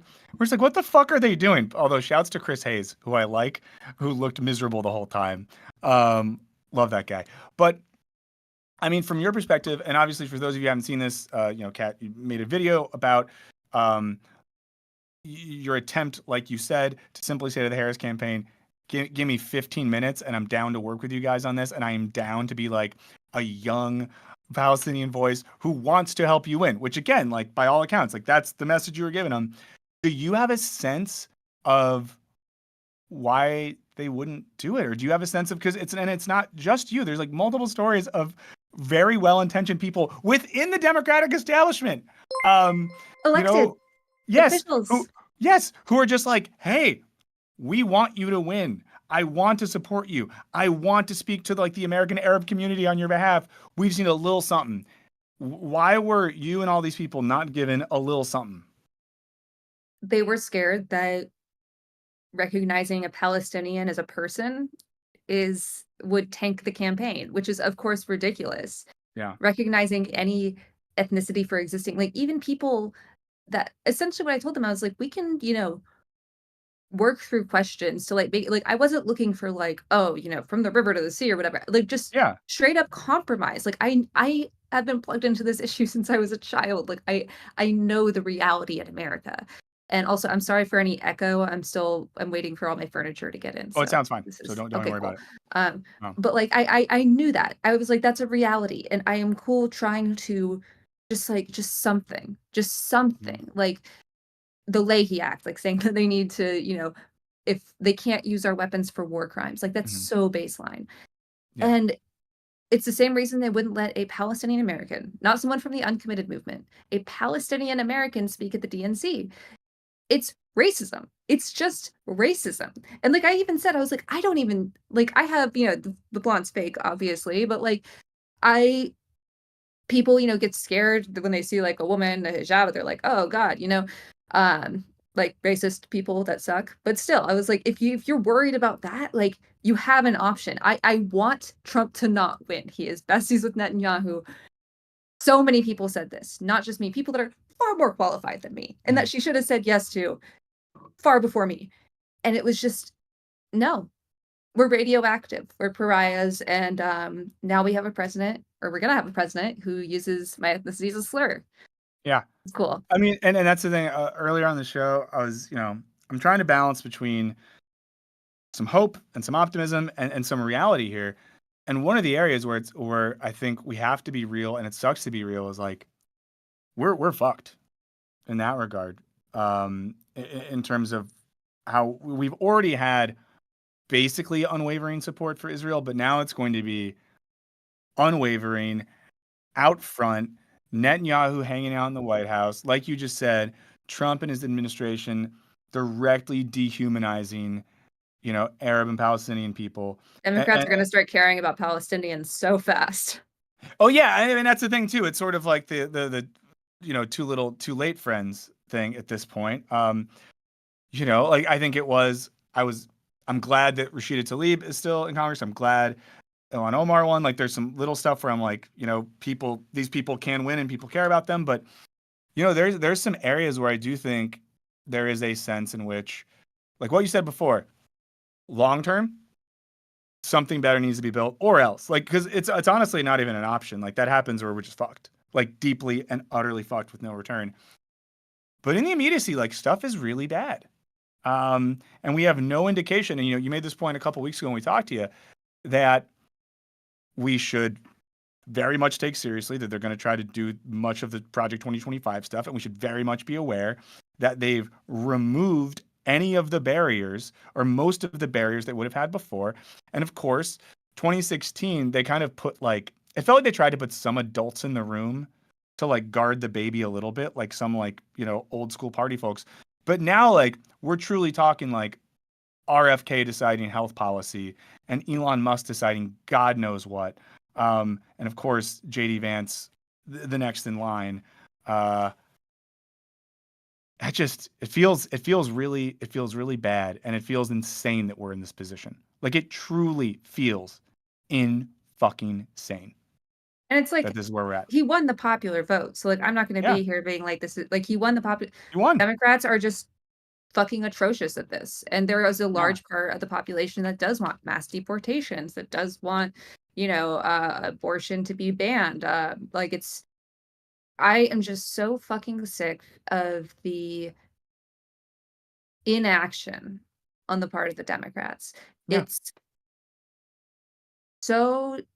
It's sickening. And frankly, I hope more people in Congress mention this and show that they are part of a coalition to overthrow these people. They need to. They need to. And I don't know if you have thoughts on this one, but I think, there's a sense from some people, like I know there's a coalition, or at least a loose coalition of some younger Congress people who more progressive folks have liked.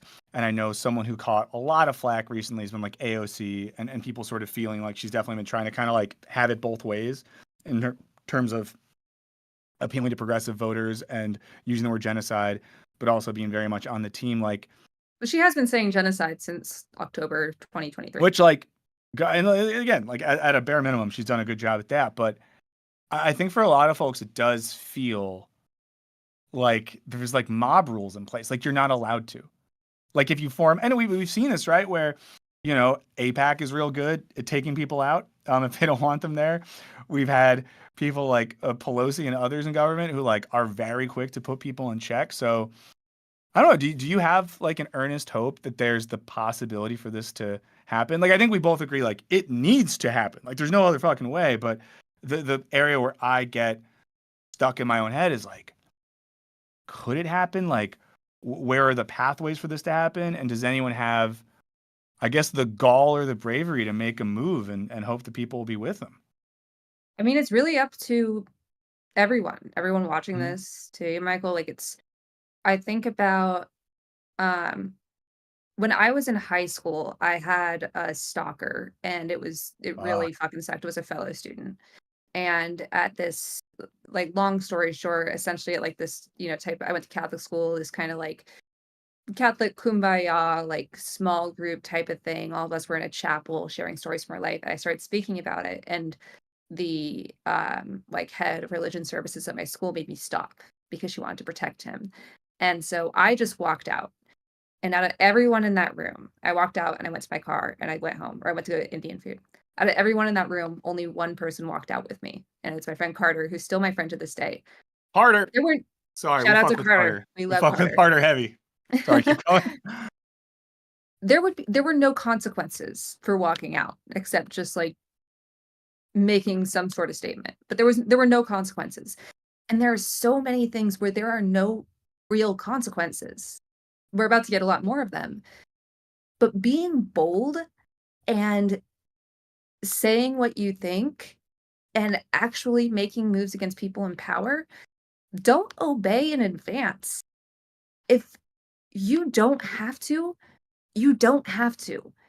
And so I really think it's up to, we tried our hardest to work with like the party lines and the party structure for this election, and it very obviously didn't work. And they did not give a fuck about what we had to say, even though the promise was, if you work with us, we will try to work with you. And progressives and people who aren't fucking morons.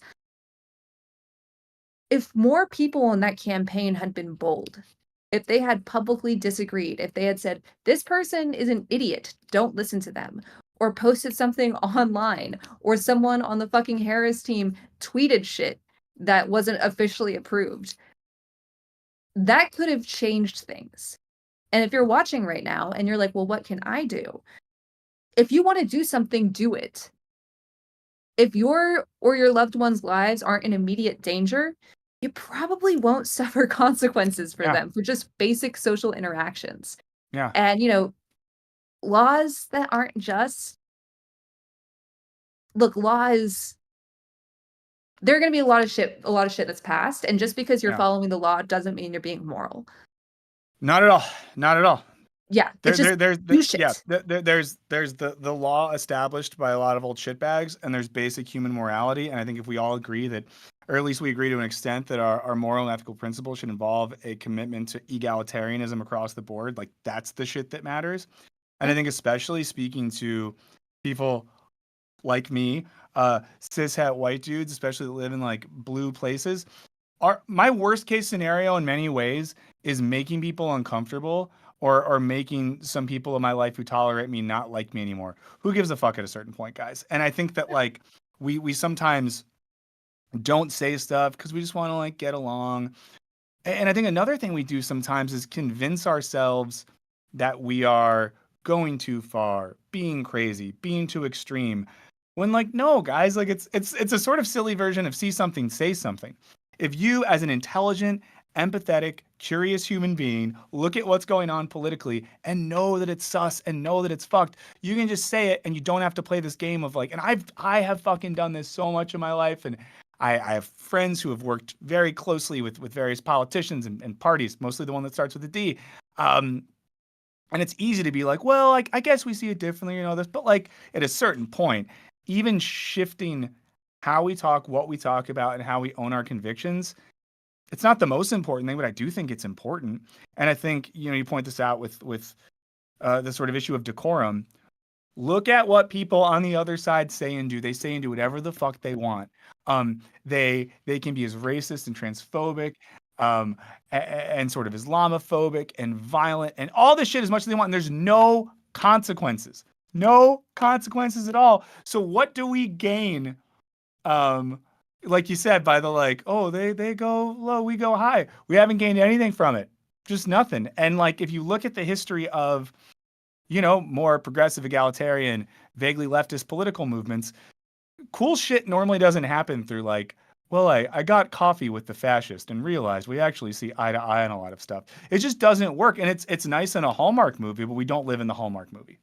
Yeah, we need a fucking FDR movement. That's what we need. Wait, the what movement? Sorry. FDR. Franklin Delano Roosevelt. Well, wait, what? We just need action like that, focusing on actually passing shit instead of listening to corporate interests and being like, fuck it, Here's the New Deal. Fuck it. These are our positions. Actually, And it would work. doing it would work. It would work. Just for kicks. Just for fucking kicks. How about you let a bunch of progressives run the next presidential election? Just for fun. Well, Kicks, at this point, you're already fucking up. You lost 2 out of 3 to Trump, and the one that you won, I think, and I hate to say this, I think COVID helped. And it feels to say it, but COVID helped. So this team of fucking geniuses only won 1 of 3 to that guy. And the thing that's been, I mentioned really this, 1 of like 3 of 6 or whatever if we're counting the popular vote here. Yeah. Oh fuck. Yeah. But this will be the 3rd time I've said this on the stream today, but it's a long stream. There's new people here. I'm going to repeat myself. Deal with it, guys. But thank you for being here. But in listening to the radio today, I heard some like Republican operative from Pennsylvania on NPR this morning who said a thing, and I wanted to just be mad and say, whatever, this fascist idiot, I don't care. She was like, people in our district basically felt like the Democrats told us what we should care about. They didn't ask us what we cared about. They didn't listen to us. They kind of just like yelled at us and told us to get in line. And that really turned people off. And it's just like, yeah, you got to talk to actual people and listen to them about their material concerns and start from there. And to go back to your FDR thing, like most people feel like their lives suck shit because of material and economic conditions. And if you don't speak to those things, they don't care as much about the ideas as the consultant class in DC does. And that's just someone who's, I mean, thank God you got out of DC. You're too good for that city. But I briefly worked in DC. Actually, I worked at George Washington University, where you went, right? That's where I went. Yeah, I love DC. It's my home because Dallas sucks. Dallas is tough. And GW was like one of the most fun places I ever taught when I was a professor, because like half the students were just like 19-year-olds that acted like 47-year-olds that wanted to be professional politicians. And the other half, I thought, were some of the coolest, smartest students I ever had. And some of them I like still keep in touch with and were great. But, there's a lot of like this weird consultant class in DC who are like poorly dressed and very out of touch. And it feels like those are the people that the Democratic Party has been appealing to. And just people who are like, I don't really care about a lot of this other stuff and a lot of the cultural stuff you guys care about. My life sucks shit, and I want it to be a little bit better. And I think that, one thing I've been thinking about is it almost feels like, actually, I'm not going to say what I was going to say because it wasn't a fully formed thought. I don't want to be wrong and get in trouble. Sorry, someone's knocking on my door. Oh, check it out. Check it out. We'll be good. Okay. Guys, Kat's going to go to her door. Wait, is Wisecrack? Oh, Lux must be signed in as Wisecrack too, and he's mad about the DC slander. Guys, thanks for being here. Please do like the stream if you haven't already. We're joined by Kat Abu right now. He's still around. I want to try to get Mav on before we wrap things up today. But again, it's a wild day. We're in it together. We're working through it. I really appreciate you guys for being here. And I'm not gonna make anyone say sorry about the DC slander. It is what it is, and I like people that stand on business. So let's see.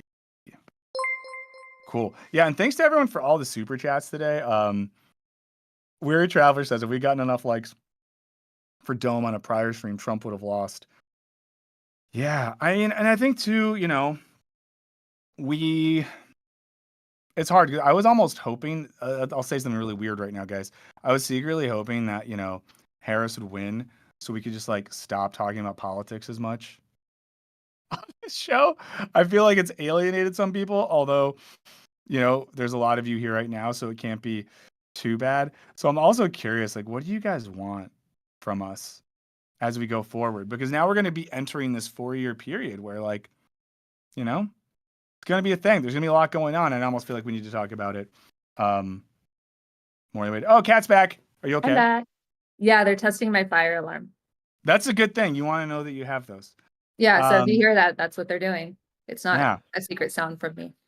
Yeah. Well, here, can I keep you for a few more minutes? Yeah, sure.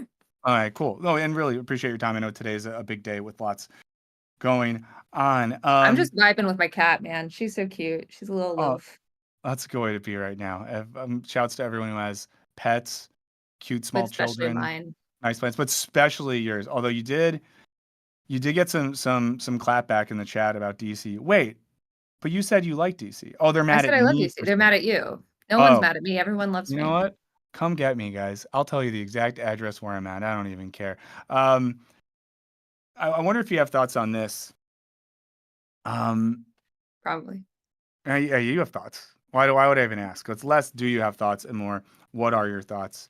Um, one of the things I would say, like, I'm not shocked that Trump won.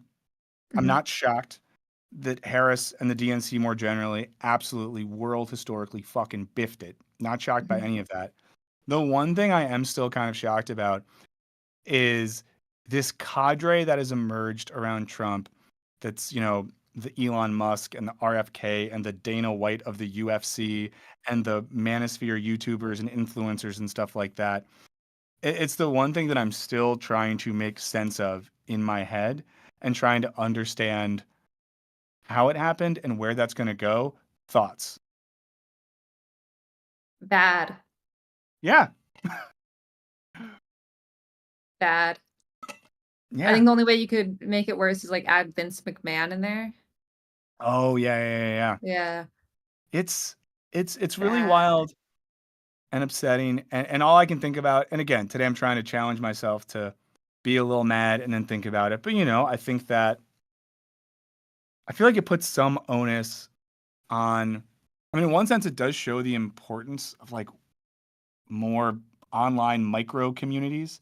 It shows the importance of podcasting and streaming and stuff like you and I Trying to get do. yourself more funding. Trying to get myself more funny, yeah.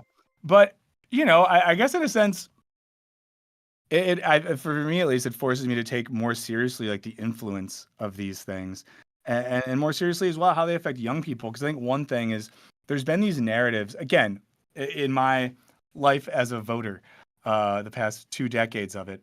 Two big narratives that I've heard over and over. One is, oh, as soon as the young people are voting age, we're good to go. It's done. Like there was talk, you know, 5-10 years ago about how like the Republican Party might be done once Gen Z can vote, and once the populations in places like Florida and Texas become overwhelmingly Latino.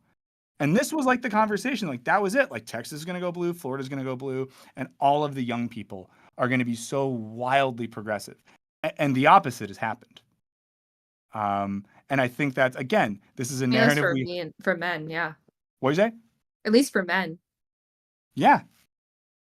So it's and yeah, and again, like obviously we know that it's not like Latino votes overwhelmingly go to Trump, but like it's wild that there was some movement that way.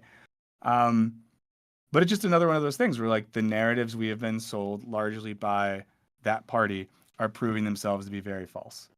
And now that means we can't just sit around and say all we got to do is nothing because the young people are all going to turn around and vote the precise way we want them to. And I do think that is going to be, one of the things people have to think through constructively is like, what would it take to get more young people to vote, and what does it take to like actually appeal to those people to get them out to do it? I mean, that Uh, answer is very simple. Stop kicking them in the teeth. Like, yeah, yeah, millennials were told, like, I don't know which is worse. Millennials were told that they had like this promise of like, you could get the house, you could do all this, mhm, you could have the American dream, and then they didn't, and that sucked. And then Gen Z, we were like, we never had that illusion.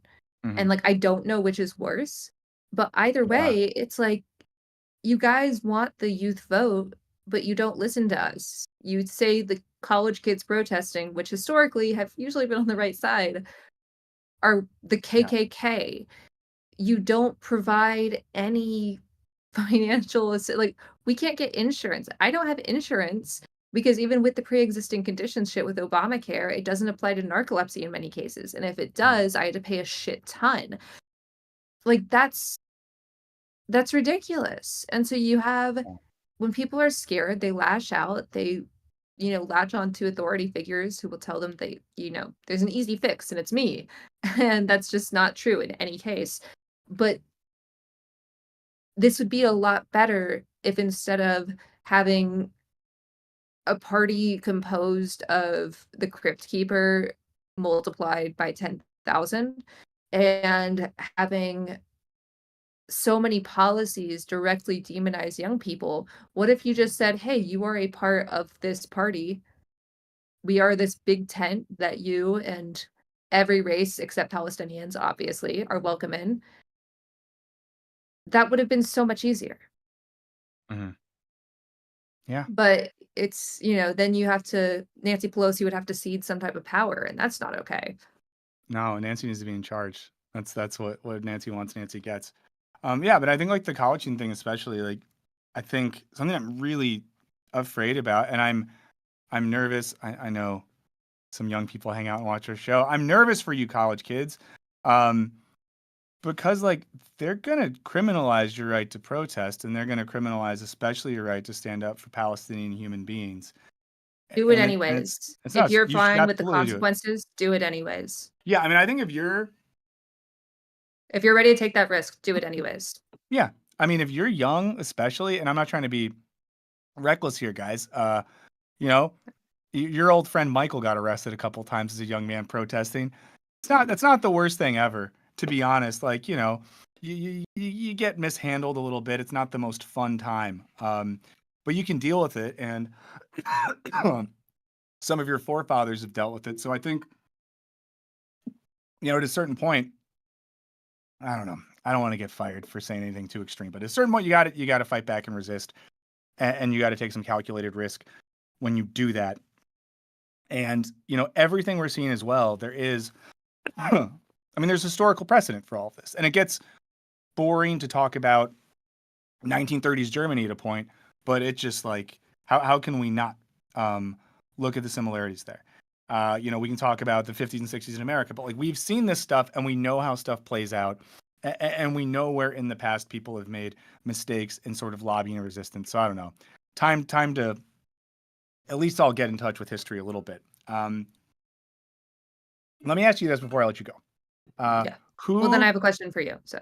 Oh yeah, well then you want to go first? No, I want you to go first. Okay. Who are the writers, journalists, people like that in the coming weeks, months, years that you are going to make the folks that you trust and rely on? Because I think that's another thing, is more and more people, and I know young people, are getting really disillusioned with the media ecosystem as it currently stands. As a not young person, I feel increasingly disillusioned with that, and seeing the fact that for a lot of people in the political media, it's just like sports, and these people care about this stuff as much as it gets them ratings and clicks. And I think a lot of people feel like, where do I go? And I do feel like that disillusionment leaves people sometimes to take really bad people seriously, or fall down these sort of weird alt-right manosphere radicalization rabbit holes, because, oh, hey, that's the person that at least tells it like it is. So I'm curious if you have thoughts on that, or recommendations for folks who are just like, who can I fucking go to give me some sense of what's going on with some minimal moral compass? Yeah, I mean, I think one of the bravest, boldest, and best reporters that I know is Prem Tacker, who is now at Sateo News. Yeah. He's consistently the only reporter in the room to stand up to John Kirby and the U.S. military on Gaza. So if you're looking for anything there, highly recommend Sateo, which, to be fair, I'm biased because I'm a contributor there, but Prem is incredible, and he's been incredible everywhere he's worked. Additionally, also biased here, but Mother Jones, where I also create videos. Like, there's just really, really great content there, really great coverage, things that people see that other places don't see or don't allow reporters to write about. So, I'm biased once again, but Sateo, Prem, Mother Jones, and everyone there. But really focus on reporters that you trust, and also question everything, like, including me. I tell people when they watch my TikToks, like, if I'm saying something and you're not sure, look it up. Like, question me. Also, we're all fallible. Like, I am certain I've gotten you're details going to wrong. be wrong sometimes. I was earlier today was talking about this, relevant to like how it's insane that campaigns don't have to self-criticize. Like, I have made video essays that I've researched a lot and put work into, and realized later, like, oh shit, I got some stuff wrong. Yeah. And like, that's we should all be questioned. People in power should be questioned. People that are giving you information should be questioned. You should be questioning your own beliefs time and time again. So I think progressive news sources and, alt weeklies, those types of things, they're usually removed from the power structures of major media outlets. And especially if you have things like the New Republic, Mother Jones, the Nation, where they Mhm. have kind of an infrastructure, but they don't have necessarily the same um, financial interests lording over them. I don't think people realize how many stories reporters want to write that are axed at the last minute because Yeah. someone up the chain says no. Um, so yeah, just focusing on those. And if someone says like if a publication does something you really disagree with, for example, the New York Times screams without word stories, I I unsubscribed. I Yeah. don't play the games. There is nothing that hits these places harder than you not giving them your money or you taking away your money. So use influence that way and focus on reporters that you trust. No institution's going to be perfect. No publication's going to be Mhm. perfect. You will always have people on the left that realize how lucrative it is to be a grifter on the right. Yeah. And so when you start seeing those warning signs, keep an eye out. It's not normal to hang out with Barry Weiss all day. Um, Never a good thing to do. I highly don't. I very much don't recommend yeah, hanging out with Barry Weiss all day. it's not great. So Yeah, yeah, just that's all really helpful. think about all that. Now I have a Yeah, question for you. let's go. When are you buying me my pizza that Okay, is that's a great supposedly question. Got someone not in the chat. going to be So wet? here's the thing. It feels like today isn't the day, right? We had more serious stuff Yeah. to get into. I would say, are you getting settled in Chicago these days? Yes, my pod with the rest of my furniture is coming on Saturday, actually. Amazing. So Yeah. here's the second question. Do we do it where we send you the pizza? Mhm. Do you want to consume and then jump on, or do you want to veer into the realm of mukbang and consume while giving live analysis? Ooh, I mean, it's like chat, let us know. But like I'm down Yeah. for live analysis, but I'm not gonna be Yeah. nice. I don't with tavern style pizza, it's so every pizza I've had has been so wet. And I don't want that. I I want I all of it went to be home crispy. after we talked last time and sat down with my native Chicagoan wife, and we were just like making the list, like, okay, where do we go pizza wise? What's the best option? We'll have to talk not on camera about where you're located, so I can also get a sense of like I want to make sure we're getting it Yeah, from a place that's at least close enough to where we're not getting into like a cold, soggy zone because I do think yeah, that matters. that does. Um, I will say so I'm in like the like I'm close to like my view is of the pier. I'm right oh, by the okay, lake. I'm in like honestly yeah, it's there are so many residential buildings over here. I'm yeah, in no like one's gonna the buy. Yeah, you're just Streeterville era yeah. area. That makes Um, I I know will where that is. describe some things that I like on a pizza if that helps. Would that help? Well, yes, okay, describe some things you like with the Mhm. knowledge of the fact that certain things don't belong on a tavern style pizza. But That's let's go fine. ahead. That's fine. But I'm gonna give you some options What here. yeah, give me some options. So like my dream pizza usually, like if Mhm. I can just have anything, I love like a pepperoni, Mhm. bacon, jalapeno, and Mhm. onions. Like Okay. peppers are a good addition on there too. Yeah. Um, Peppers are I would say necessary, but go ahead. yeah, I mean like I'm cool with peppers too. I love peppers, but like Yeah. if I had to pick like four, that would be it. Okay. I don't like things really, really saucy. Like I don't want it to like explode in my mouth. That's just like That's a not fun. lot. That's not fun. Yeah. Um, I add spice to everything. I buy red pepper flakes in bulk, so spicy options are Okay. always So good. have you had good jardiniere yet? No, I have not. Okay. So do you know what that is?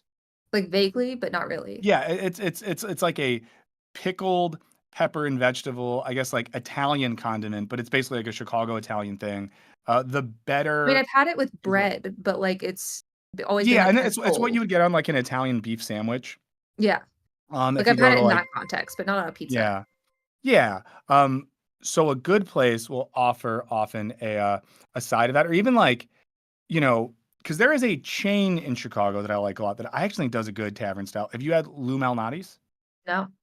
Okay, so Lou Malnati's, and again, it's not the best, but like every time I'm in Chicago, I have at least one meal where I get a Lou Malnati's tavern style pizza with a side of giardiniera and one of their Italian salads. It's also a thing too, if you're ever just like having a depressed day, their delivery situation is really good because they have locations all over the city. I didn't Um, like Gino's East. I just want to put that there. I had you Gino's know what? East. It was I awful. I don't like that place either. So see, we're not that different. We're not You that know, different. people look at us and think, what could they ever have in common? A dislike of Geno's East. A Um, dislike of Gino's so I East. would say you're getting settled. Let's aim for in the next couple of weeks. Yeah. We're gonna set this up. We're gonna Poll do is live. the great Chicago pizza eat off thing. And here's all I'm gonna ask. when we do this, I need a guarantee from you that you're just going to be honest. That you're I'm gonna not be going to honest. be, I'm yeah. so And I bad need, at lying. yeah. So, and as long as you are honest, I'm going to believe you. And I'm not going to, accuse you of being performative. I'm not going to say that you have a bad palate. I'm going to accept the results of the election, the pizza eating contest, either way. So as long as we can be free and fair about it, I think that I'm there into it. are options and absolutely free and fair. I Yeah. mean, within the margin of fraud, as we all know. Yes, that's a yes, term. yes. But like I always think like any genre, any type of food, there's something that everyone will like in there. But when it Yeah. comes to tavern style pizza, just like it's not necessarily the ingredients, it's just the execution has Yeah. been flawed in like the 5 that I've tried. Yeah. But I'm excited for this. This is gonna be fun. Listen, I think hopefully this opens up future opportunities for us to explore a variety of regional cuisines while discussing politics or something. So, yeah. Well, I'm gonna hit you up. Let's aim for the next couple weeks to do that because the people have wanted it. It has come up since we last talked about it. I have been pushed by some And folks we'll never saying forget. "Hey, are you all talk, you bald motherfucker?" And I've said, "Hey, Mom, I'm your son. Don't talk to me like that." Well, Kat, I hope you and your feline friend have a great rest of your day. I really thank you for taking the time to be here, and I really do think if anyone popped in late, please go watch the beginning because I think what you said at the top, Kat, about channeling that anger into trying to, for lack of a better term, and to risk cliche, create a better world and create sort of the conditions for a political climate we want to live in is really important right now. So thank you so much for sharing that with us.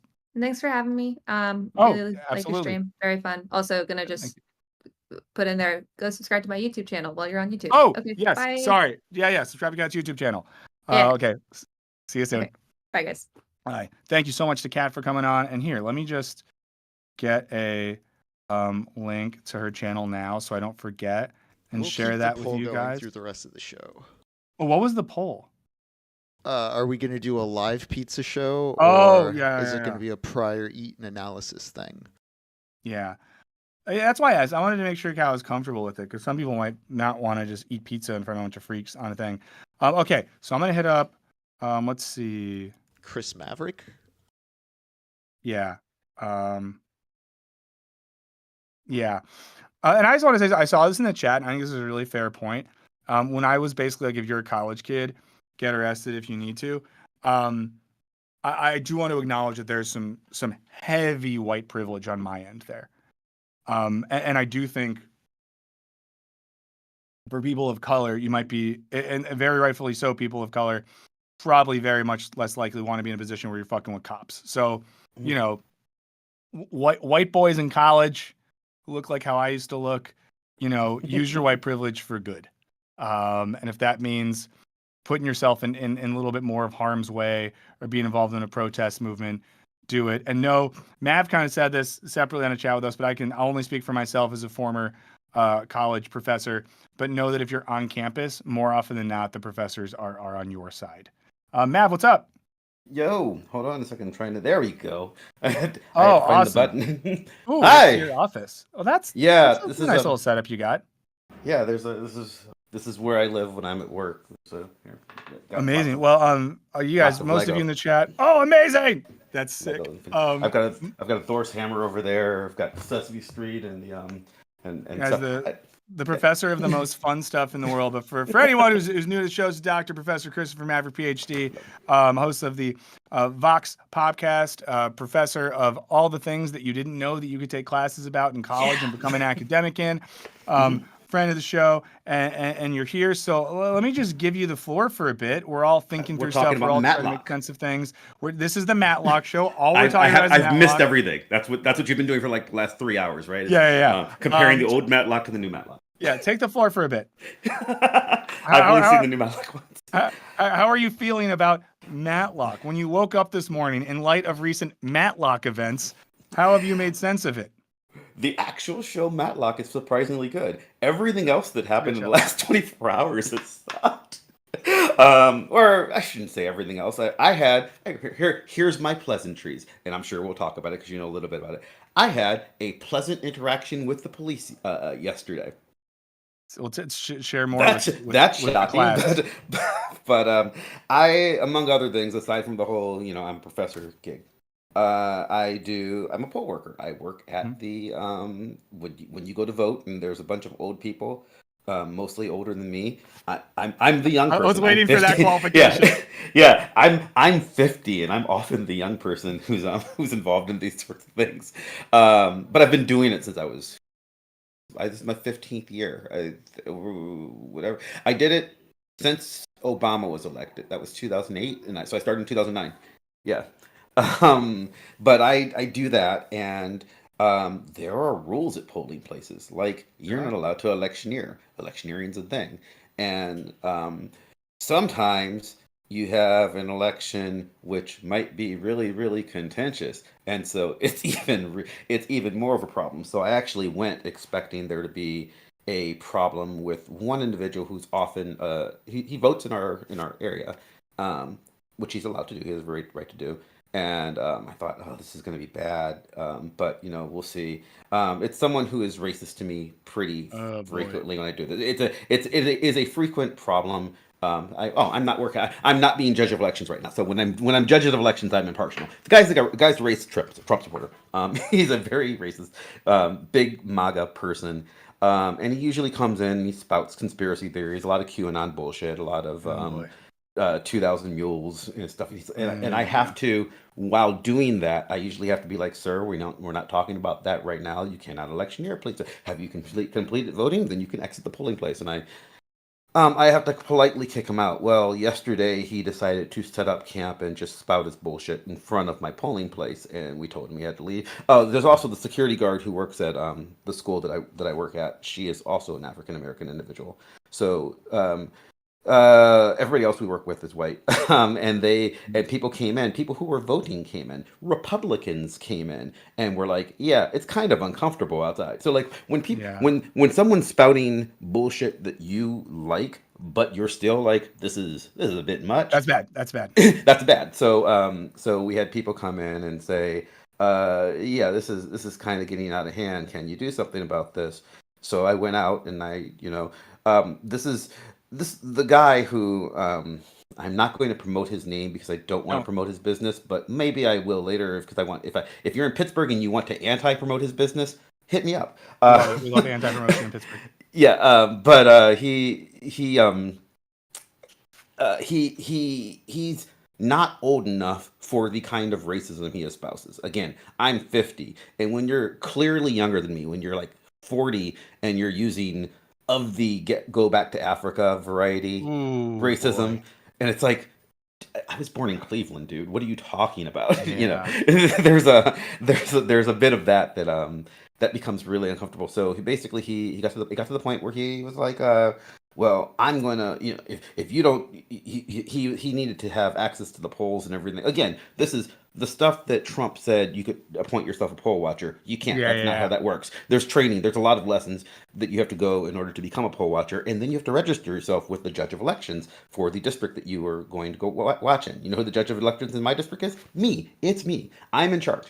Like when you watch the news and you see people running a polling place, that's me. So he wanted to kick me out, and he's basically, well, I'm going to call the cops on you and you too, pointing at the security guard who was with me, because again, we can't possibly be in charge because we're black. When you've been, oh my God, you learn how to recognize base racism, especially when it's really, really obvious. And again, there were white Republicans coming in saying, "This person is making us uncomfortable. Can you make him go?" That tells me like everything I need to know about how bad this was. Right. So he's like, "Well, I'm going to call the cops on you." I'm like, "Please do." And then I turned to Jack, a guy who works with me. He's a poll worker, and I was like, "Jack, please call 911 immediately." And he's like, just go inside, call 911. And what do you tell them? And it's like, tell them that the judge of elections is the judge of elections and the security guard are confronting an individual who is committing the federal crime of trying to interfere with an ongoing presidential election, and we need someone down here immediately. So within about 10 minutes, I had 2 Pittsburgh City detectives. I had 7 Allegheny County Sheriff's Department officers and the sitting constable of the city of Pittsburgh, all at my front door. Shit. And then 5 minutes into that, I had the local paper came down to talk to me. I was like, I will get with you. So I did a little interview there. And then the New York Times came and talked to me, but I don't think they actually ran this. The New York Times talked to me at the end, but I don't think they ran the story because it turned out some other stuff happened later. And I think they've just been too busy to care about this little polling problem in Pittsburgh. But yeah, We're glad that you're okay. Shit and got we're real. sorry that you deal with that. Yeah. Yeah, That is so, wild. So, yeah. you know, we all know that stuff happens, but I think a lot of people don't Yeah. get the immediacy of that. But we're Yeah. glad you're okay, and also fuck Arrest that guy. warrants were issued. There was I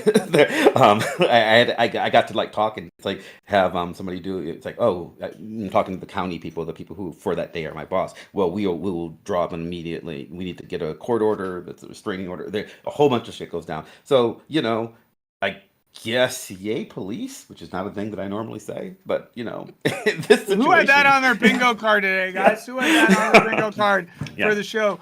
Okay, so thank you for sharing, by the way. Yeah. Now I want to hear this. I think what I'm interested in is I don't necessarily think there is and I don't want to be so didactic today to tell people that there's like a right or a wrong way to feel or react to everything that's happening, and we all bring. I do. You can feel different bad things today. to this. Feel bad today. Well, I think everyone's allowed to feel bad. Sorry. Yeah. You're allowed to feel bad. Yeah. But I would say, how are you feeling bad? Or maybe more specifically, how are you processing the bad feelings that you're having today? Well, so I'm trying to see how to say this correctly. As judge of elections, I am entirely partial, and I do not judge anybody, and everybody gets to vote. And I think it's very important that everyone gets to vote. And I will fight to make sure you get to vote, even if I know you're going to vote against me. It's a thing that I actually firmly believe in. That said, I don't know what the votes are until I run the tabulation at the end. When you see 25% of precincts reporting or whatever, I'm one of those. I'm a precinct. But just based on a stereotypical vibe, just like if somebody walks in with a Black Lives Matter T-shirt, I have a pretty good idea of who you're going to vote for. If you run in with a Thin Blue Line T-shirt, I have a pretty good idea of who you're going to vote for. So by about 1:00 yesterday, I had the general vibe that Kamala was going to win my precinct, but she wasn't going to win it by enough. That I'm enough of a political junkie that I know the rest of the makeup of the state of Pennsylvania, and I can talk about that a little bit. With some of the stuff that Kat was talking about earlier and Lux was talking about earlier. I understand the game that Kamala was playing, and by about 3 p.m., I knew she'd lost. I didn't know. I highly suspected. But you with the data in front of you, that was yes. I was, and I can't see any other polling place. But Pittsburgh is a very blue city. The state of Pennsylvania is a true purple state, and it's purple because there are enough people who live in Pittsburgh and enough people who live in Philadelphia that the fact that it is a red state everywhere else does not matter because we have enough people. Pittsburgh has had, and I'd have to look it up. Somebody can look it up on Wikipedia, but I believe we've had a Democratic mayor since like 1920 or 1912 or something. Okay, we've never had one. Yeah. So it's gonna be that's what it's gonna be. So I knew that I knew she was gonna win my polling precinct, but it was just like oh he really is turning Republicans out. So it was bad, and I was depressed about it. But I'm like, but I got to get through this. I gotta run this election. In some ways, having to deal with the crisis where I'm dealing with cops and stuff. Then I'm in hero mode and I've got something to do where I'm coordinating things, and that let me not think about it. Then I had to tabulate results, and then I had to get them down to the polling office, and I went home and I self-medicated. I watched results for a while, and then around 1 a.m, I'm like, nope, that's enough. I'm going to bed. And I woke up this morning, got a text from you, asked if I could do it, and it's like, I'm going to go and I've got to do some work stuff. So it's have you taught today? It's fine. No, oh, thank God. I teach tomorrow. Right. I taught so again, I've been doing this for a while. Last time Trump won, I taught the next morning after having worked the polls all day, and then I went. And then I went in and I had to sit with a bunch of. Especially given the stuff I teach. I mean, I teach very obviously liberal classes. I have a lot of students who are trans or gay or, Black, or I teach issues of gender and sexuality and racism and stuff in literature and media. So kids who sign up for my class know what they're getting into. So there's a lot of diversity. So last time it was a lot of I had scheduled when I thought Hillary was going to do better. I had scheduled to teach that week the book Bitch Planet. Hmm. And then as we got closer, and I'm like, oh my god, she's gonna lose. Oh shit. And then so I ended up just throwing out the lesson plan that day, and we just basically had a day where I'm like, okay, I'll give you a choice. We can talk about the book, or we can talk about real life, and you can put it. And that's my thing as a professor. I will allow them. A professor isn't the student's friend, but I do think that helping them process. But you're not their is like mind useful. cop either. Right. And we're always saying, as a humanities professor, again, my English and cultural studies is what I teach. Burns you did philosophy. For humanities, like, I can't teach an undergrad to be a cultural theorist in one semester. My job is to teach you to think critically better, and hopefully think critically better, and hopefully communicate those and in a humane way. It's humanities, right? So to the extent that like this class can be, hey, let's process that and deal with it. Sometimes that's the useful way of doing that. Like that's, we live in a real world. we live in the context of all that came before you, or whatever the thing is that someone had said. And she's right. Before all this happened, before Biden dropped out, I wrote this thing where I basically, after the debate, I realized that he wasn't going to make it. I don't like Joe Biden. I should clarify that. I've never liked Joe Biden. I am also, like Kamala said when she shut him up at the debate in her greatest political moment ever. I'm a product of school busing. I'm a product of school busing in that my school desegregated in 1985, 1986, the year I was in sixth grade. And if you're doing the math and you're going, wait, that's not that old, 85, 86 seems like it's after the 50s and 60s civil rights movement. Yeah, it is, because just because that law was passed, that doesn't mean that everybody got around to doing it. Yeah. So like, yeah, when like I remember Biden fighting against stuff like that. Well, not everybody wants to be bussed around. It's like, no, not everybody wants to be bussed around, because traveling for 3 hours to get to school in a place where you might get shot or have a brick thrown in your head kind of sucks. And the reality of those things, I didn't want Biden to be president then, but I understood and why. And one of the things people miss is people forget this. Biden did some interviews when he ran that his reasoning for running was that he wanted to make sure that the Democratic Party didn't move too far to the left. Yes. What's Mass shirts that got besides bad? It says bad dude. It was from stand up. It says bad dude on it. It was a thing that Trump said about people who he didn't like. Oh yeah. This is my ceremonial thing. It was when he was saying nasty woman about Hillary. He also said bad dudes, nasty women, and bad dudes. The Biden, one of the reasons he ran was he wanted to stop everything that Kat was saying earlier. He didn't want the party to be taken over. He said this. This is not me talking about somebody I don't like. His feeling was, if we allow the progressives to pull the party too far to the left, we are doomed. So I am running for president to show people that the future is being moderate and bipartisan. That was his reasoning. That's why he never wanted to do stuff like stack the courts. It's why he never wanted. It is the Biden philosophy. And here's my compliment: Joe Biden is a very good politician. Yeah. Or Joe Biden was a very good politician. He knows how to do politics. Right. Like he is a DC lifer. Like he gets it. Right.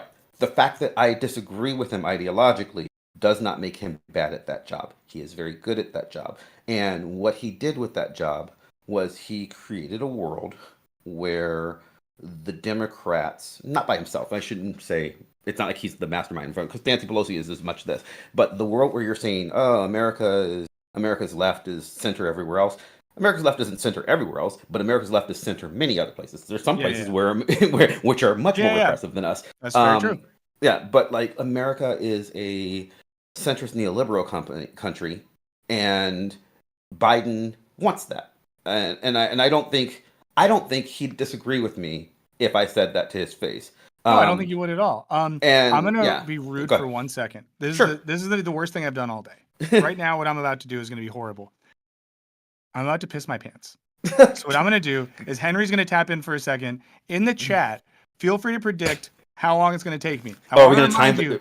Last time I did this, people were predicting it to take me 5 minutes. I was 1 minute and 27 seconds. So I'm saying like I'm gonna not miss much and be right He's back in this closer. conversation. I'm saying 60 seconds, but I want you to wash your hands this time. I did I was surprised at the speed last time. Let's go with 85 seconds. Okay.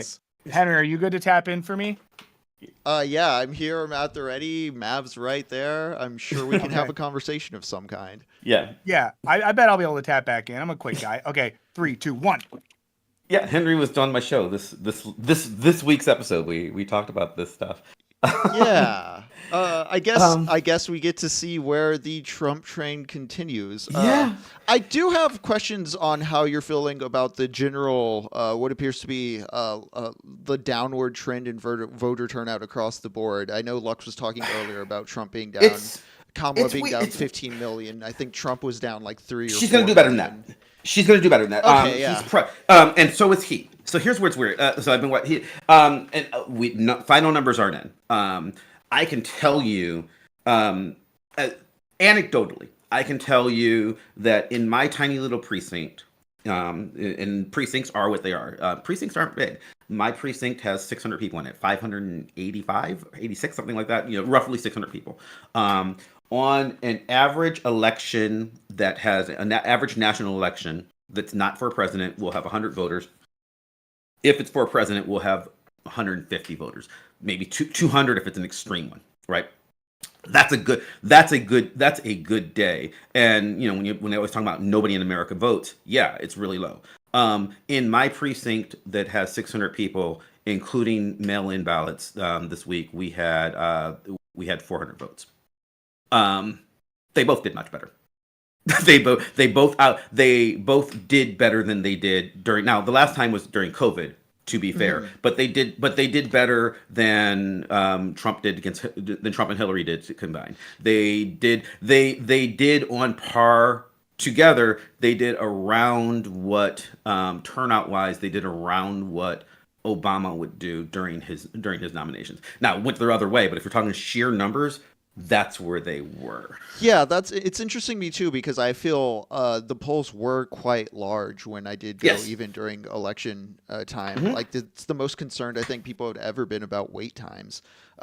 I do just talking also, about voting? before Burns taps back in, Lux was totally right about Cruz beating Allred by a bigger margin than Beto came within close shooting distance. I did, when people were, so you're talking about what we talked about on my show, where people were hoping Allred would beat Cruz, and I never believed in. I was like, I would love to see it because I hate that guy just like everybody else, but let's be realistic. And this is the world that the Democrats it was like a created 9% gap, which was extremely large. I thought Kat was amazing, and I agree with her on a lot of stuff. But is Burns frozen? Am I frozen? Oh, am I? I see Burns moving. He may be on your end, Mav. Okay, he's moving now for me. I think that people make the mistake of thinking the Democrats are the liberal party and the Republicans are the conservative party, because that's the way they brand themselves in a very, very poor way. I don't think either of them are that, and I don't think they even really want to be. Biden explicitly didn't want to be, so it made him so good. Kamala's problem, so Kat has pointed out, for instance, that Kamala, she even said, I think she said it on this show when she was on before, that, hey, the path to victory is to speak to one Palestinian person once, ever, for 2 minutes. That would help, and I think that she's right. However, I do think that in fact, I can guarantee you, because I know my voters, and I know my voters in my precinct, I know my voters, there are votes that you would lose that are absolute pro-Israel, pro-Zion, that you would lose in Pennsylvania if you tried to court the Michigan Palestinians. Now, the problem is Kamala tried to do this weird dance where she didn't pick either. Like she was like she thought that she could get all of them, she could get all the Palestinians and all the Jews to vote for her by just not taking a stance, and it didn't work. I mean, I didn't know if it would work or not, but that was the plan. Like I will give you enough of a runway to like maybe you can believe if you squint that I'm going to save Gaza, and I'm going to give you enough of a runway that if you squint, maybe you can believe that I'm absolutely going to save Israel. But I'm never actually going to I'm never actually going to say either thing. I'm never going to actually contradict Biden publicly. But I'm going to say, well, I think what did he do wrong? I can't think of a thing. It literally just like here was the answer to that question. You know what? We probably could have made some better decisions when we're pulling out of Afghanistan, but hindsight's 2020, and he did the best he could with the information that we had working at the time. And it was Trump's fault because Trump was the one that that signed that order in the first place. That's how you spin that question. There are ways that you can do it, but the Democrats have decided that the Democrats as a party have decided that their stance is going to be, we are the big tent. We are the place where everybody can come in and everybody can get along. And I think, like Kat even said that, unless you're Palestinian, I don't think it's so much that. I think they don't want to talk about the specific issues of anything. It's not like they're super heavy pro Zion, pro Jew even, pro gay, pro anything. They just don't want to take a stance.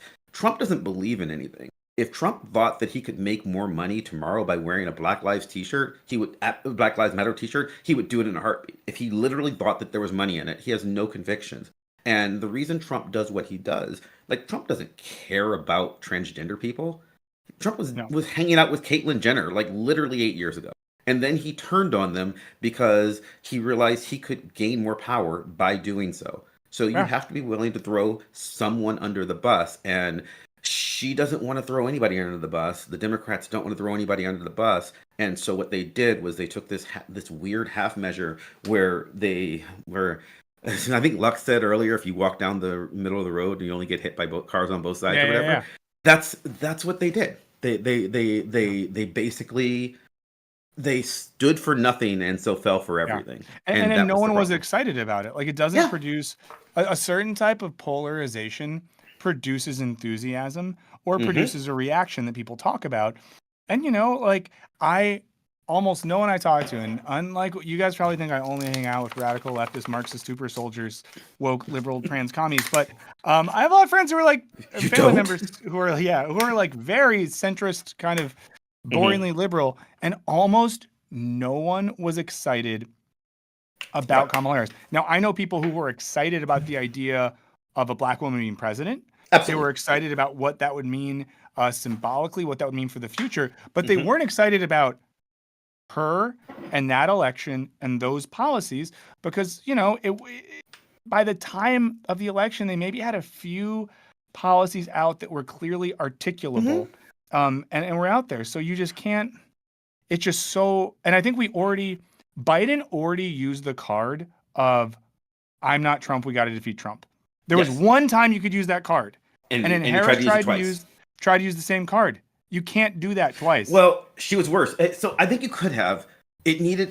She was worse because she did this thing where she tried to play that card without acknowledging that Biden wasn't perfect. And we had. I see what you're saying. I watched an interview. Probably CNN, maybe it was ABC. It doesn't matter where. Someone was interviewing Michael Moore, filmmaker, and very liberal guy. And this is before Biden dropped out, and he was doing the celebrity thing of publicly calling for Biden to drop out. And he said, "I love Joe Biden, and honestly, he's the most liberal president of my lifetime. He's the most liberal, most progressive president of my lifetime." And everybody kept saying that, and I'm like, "Fucking stop!" Because it's easily not true because you're old enough to have also seen Obama, who, again, I'm not even saying Obama was perfect, but like literally on paper, he's obviously more progressive than Joe is. They literally picked Joe because some people were afraid that Obama was too progressive and they wanted to moderate the ticket. That was the reason Joe doesn't even think he's liberal. He says he's not. He thinks it's a slur. So like stop pretending that he's that, but they want the benefit of being called that, but they don't want any of the baggage to the point where they, the stuff that he will do, he Joe, Kamala. Kamala's actually, if you look at her actual policies, at least what they were when she was a senator, she actually is left of Biden. I mean, I don't know that she would have governed that way, but she. No, but when she people was call a her a state cop. senator, Yeah. People call her a cop, but liked her and were surprised by her. She did a lot of really progressive things.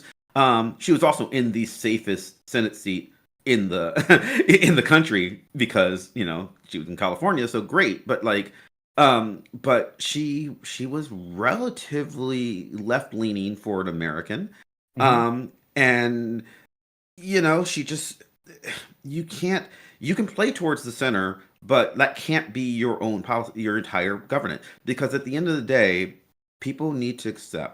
liberals need to accept that Donald Trump is very good at the thing that Donald Trump does. Yes. JD Vance is not good at it. Donald Trump, build a wall. This is a very simple policy that I can get behind because I can understand. I can say words. Lock her up. I understand what that is. 3 words. No tax on tips. Fucking yes. I mean, is he going to do that? No, he's lying about all of it. I played for Lux and Henry. I played the commercials that they've been running here, and thank God I never have to see these ever again. Yeah. We've been watching these really, really deplorable commercials constantly for the last 2 months of Trump is for you, Kamala is for they them, and it's just lots of. Oh my God. When you understand how much this is living in the reality of living in the purplest state in the union, because that's where we were. Everybody's told you for the last 3 months that we're the only state that matters. Since we matter, if I watch an episode of the regular Wisecrack show, the 20-minute show, I will see no less. Yeah, I will see in that 20 minutes no less than 6 political commercials. Half of them pro-Trump, which seems weird because why would if you Google knows the algorithm, they know that I'm not going to vote for them. But that's how much money was being spent on it, and it was all just you'd be talking, and then you'd be paused for 30 seconds while somebody tried to make me afraid of trans people, and you know what? It's not going to work on me, but it's a pretty damn effective message. And what do you lose? You lose some trans people, but at least you've thrown somebody under the bus and given the people that you're not throwing under the bus something to stand behind. I would love if I'm saying this very vaguely so as to be clear on my whole professor thing. I would love if the things that Kat said about, talk to a Palestinian person once, take a stance on Gaza, that would be great if she did that. But the other alternative is if she threw Palestinians under the bus, that would have been a stance too. Not one that I'd want her to make. Yeah, but it would have been a stance. She and I'm not saying that she should have done that, but you have to take a stance somewhere. You know who you can throw under the bus? Throw Republicans under the bus. You said earlier, the fact that they made a big deal of we've got Liz Cheney and we've got Hillary Clinton, I wanted her to win, and I'm watching going, what the actual fuck are you doing? Yeah. People hate her. And I agree.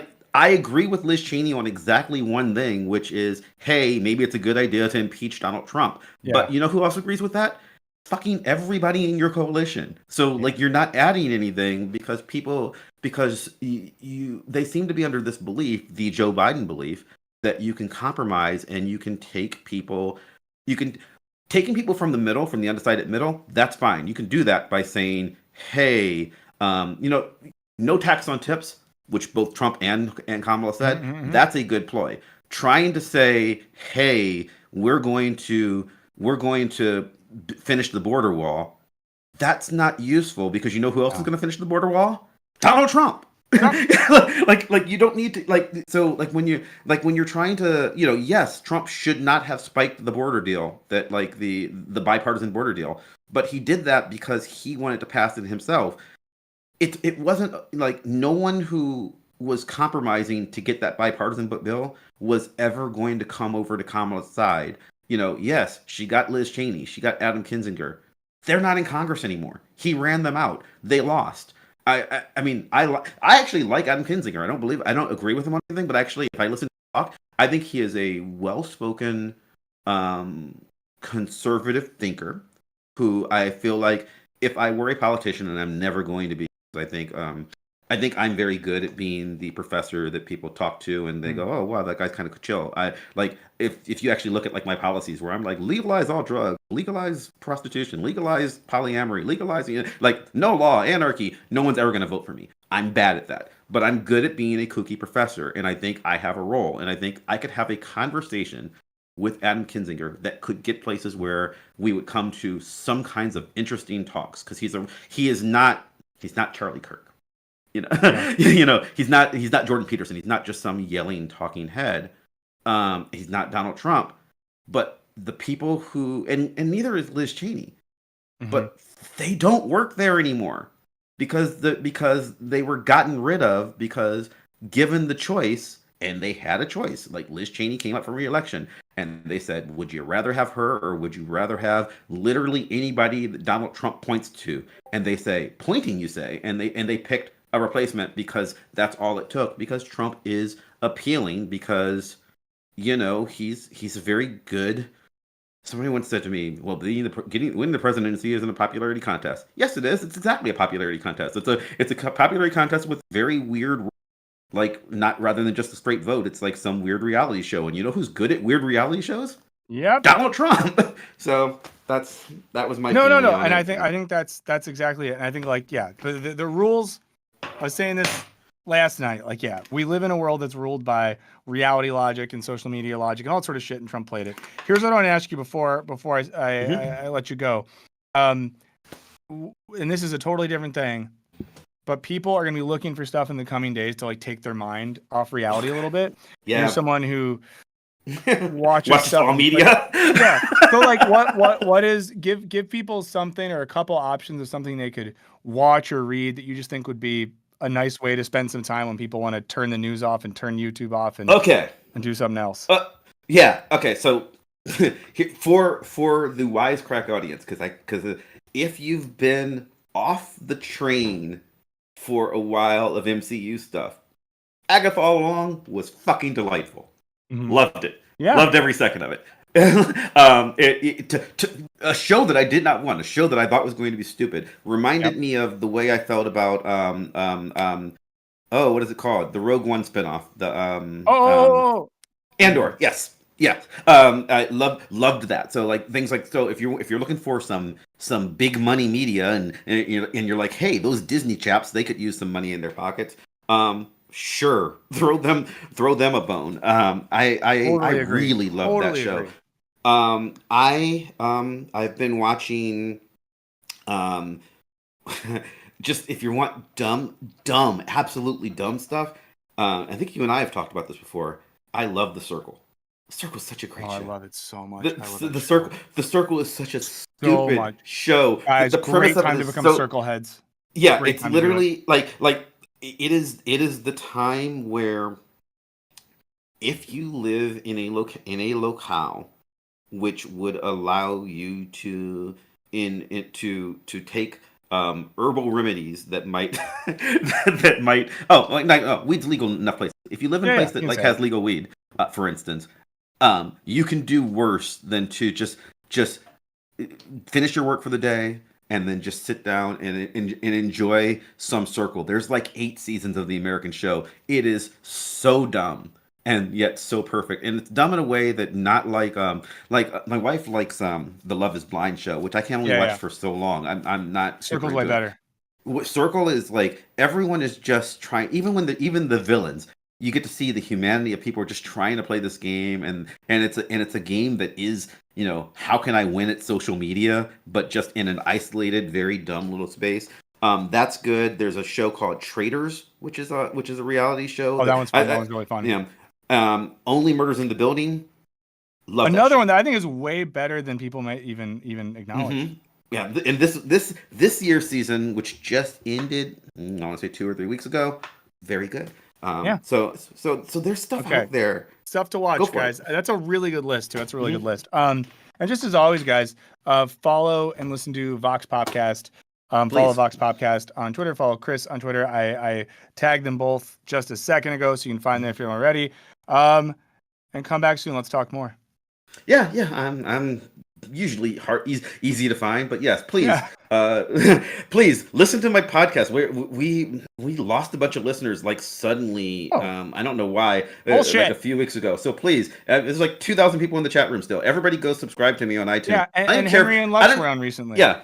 I don't even care, and we need to have you back on again because I actually have some stuff that I want to talk to you about that. But Yeah, I don't even care if you're you invited. actually listen to the show. Just go on Apple iTunes, subscribe, and download it every week. 'Cause that helps me because again, I've got no ads. I'm not trying to make a living here. I'm literally just trying to build my because again, I live in a weird academic world. It's not the same as the regular world. So just having a more popular show, even if you don't listen to it, don't care. Don't have any ads. Just download it every week. Do me a solid.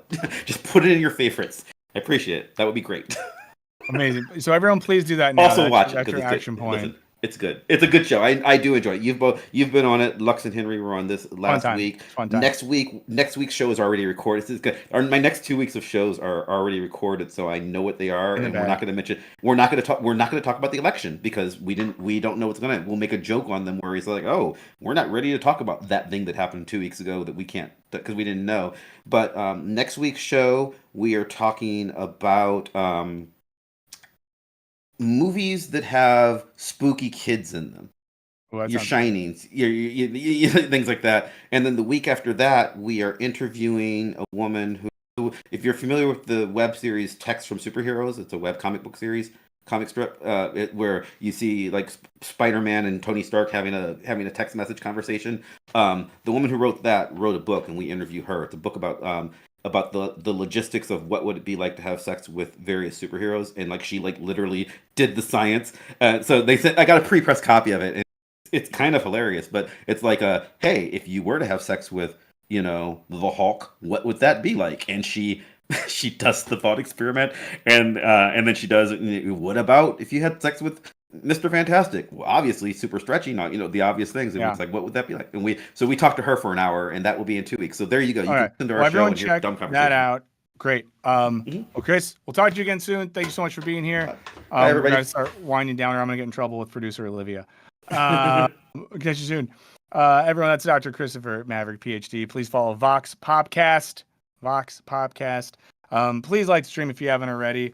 Let's wrap up with this. There's an article in The Nation that I think I haven't read the whole thing. I looked at some excerpts that I think might get at some stuff. It's called "This Time We Have to Hold the Democratic Party Elite Responsible for This Catastrophe" by Jet Hare.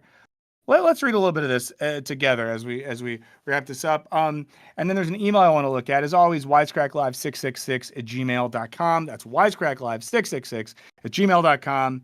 You can always hit us up there. We appreciate it when you do. So let's check this article out. Do we have it pulled up, Henry?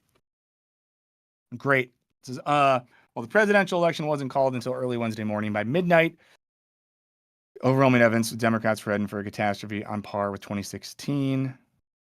Trump won the popular vote. I'm going to skip down to the next paragraph. Trump is now in a position to do enormous damage during his second term in office. You can expect that Clarence Thomas and Samuel Alito will resign from the Supreme Court and will be replaced by much younger right-wing ideologues of the same ilk. Again, looking at practical implications, this is the thing that's going to happen. The Supreme Court's going to get stacked with more very far right-wing people. This would ensure a right-wing stranglehold on the highest court in America for another generation. Trump will also be able to renew his tax cut of 2017, ensuring that trillions of dollars in wealth will be kept by billionaires. He'll be able to implement Project 2025. With Trump winning his second term, it's worth noting that there was I think this is edited poorly, absolutely no accountability by the Democratic Party when he won in 2016. This is what we've been talking about, right? Like the idea that there has to be accountability. There has to be some looking inward. There has to be a reckoning with what the fuck happened. Losing an election so dangerous and corrupt a figure as Donald Trump should cause the political party to do some major inward reflection on their own failure of policy and political strategy. Instead, all the Democrats who bore responsibility for the 2016 failure, starting with Hillary Clinton, found a way to blame anyone else but them. And as we remember from 2016, we saw it all over. No one wanted to take responsibility. It was all someone else's fault. No one really learned anything. I want to go down to the paragraph that says the key to understanding. So the key to understanding the Trump era is that the real divide in America is not between left and right, but between pro-system and anti-system politics. I'm reading this not because we're saying we agree with everything here. I think it's an interesting analysis, and I think we're all trying to make sense of things in the light of day. Pro-system politics is the bipartisan consensus of establishment Democrats and Republicans. It's the politics of NATO, military alliance, trade organizations, blah, blah, blah. But Trump stands for no fixed ideology, but rather a general thumbing of the nose at this consensus. You know, people always say, like, how is it the case that there's people who supported Trump in 2016 and supported Bernie in 2020? And a lot of people's read on that was like, oh, racist like Bernie Sanders. But the real read on that was like, no, there's people who don't like the system and who don't trust people that are both deep in that system and who want to perpetuate it. And they saw in Bernie Sanders someone who also was like, yeah, shit is fucked up. The main fact of American politics in the post-Obama era is that an ever larger majority of Americans are angry at the status quo and open to anti-system politics. That's the thing too. When people are anti the system, this is just one guy talking. I feel like they're open to narratives that tell them what the other possibility is. If the narrative you give them is shut the fuck up, the system is good and here's why, that's tough. But if someone is like, hey, you're right, system's fucked, and here's why, it creates conditions for people to fall for some shit. I mean, again, 1930s Germany, guys. I'm not trying to say the same stuff's going to happen. I'm not trying to say Trump is Hitler. I'm not saying that. But when we look at the social conditions that led to the rise of the Nazi Party, we look at the social and economic conditions now, there are similarities. Make of that what you will.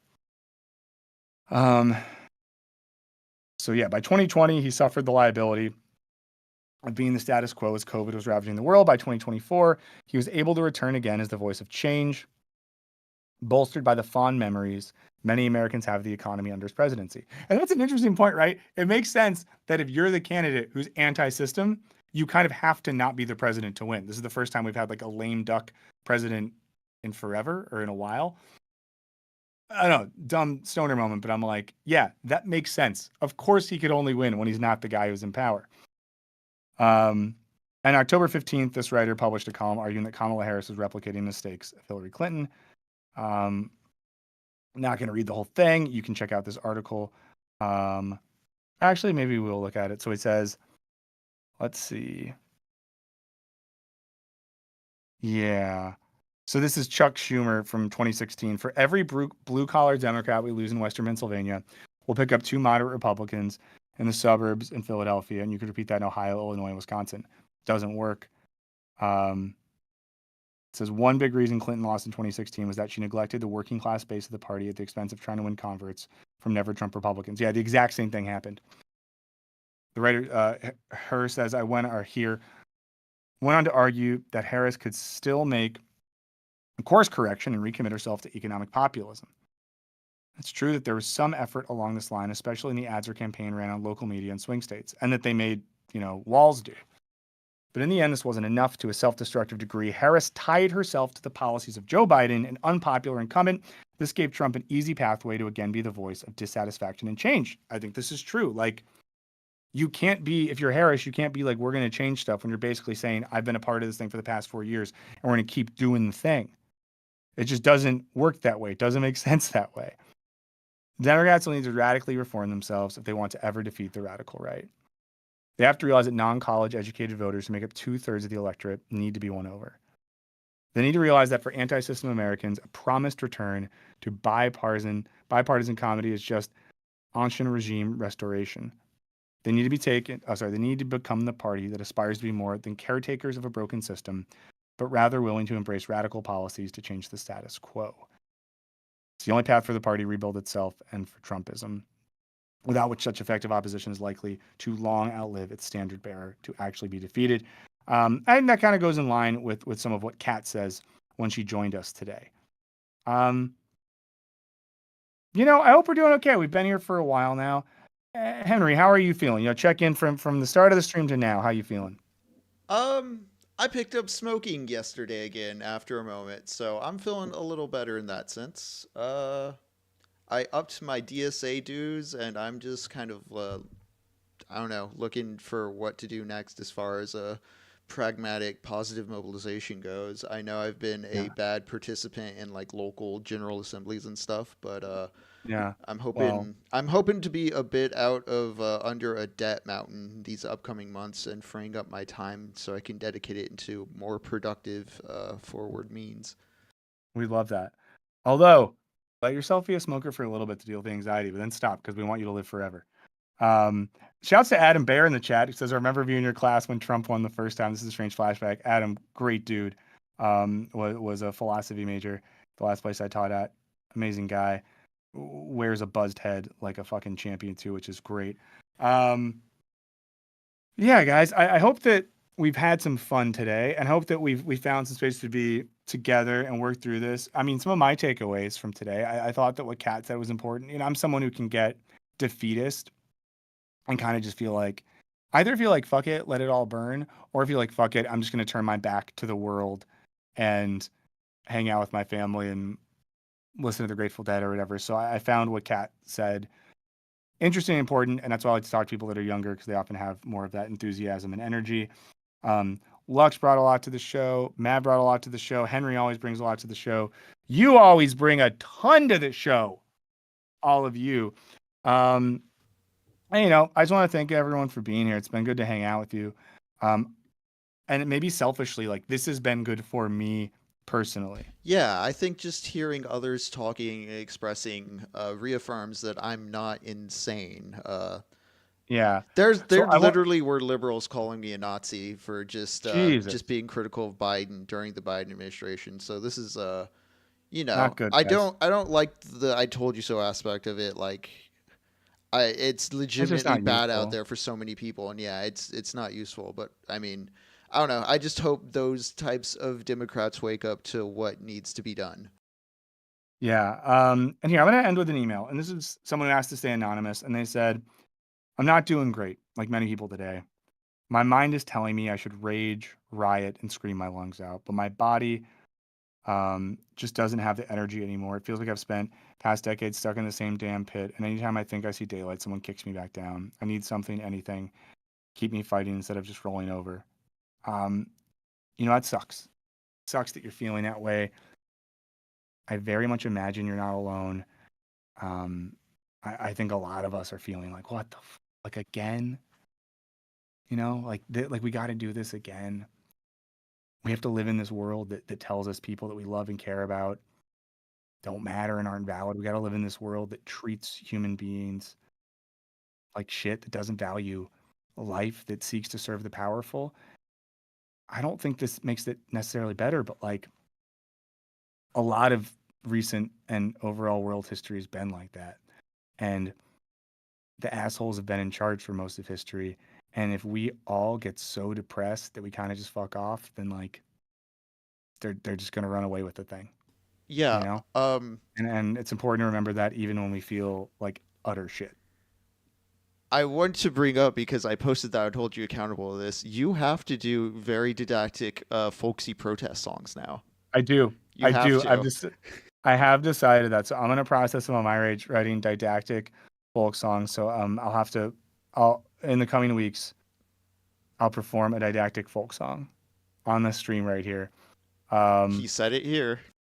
I did say it, and what you say online is real. So you know, but I just again to that person who asked to remain anonymous, and I would ask for that in particular, guys. If you have stuff in the chat, or definitely if you're watching this later in the comments, you know, share some positive thoughts because I don't think that person is alone. I think a lot of us are feeling like that. A lot of people just don't know what the fuck to do, don't know how to process it, don't know what to feel. So I would simply just ask that we are kind to ourselves, we're kind to others, and that we focus our anger and rage on the systems and structures that make this possible.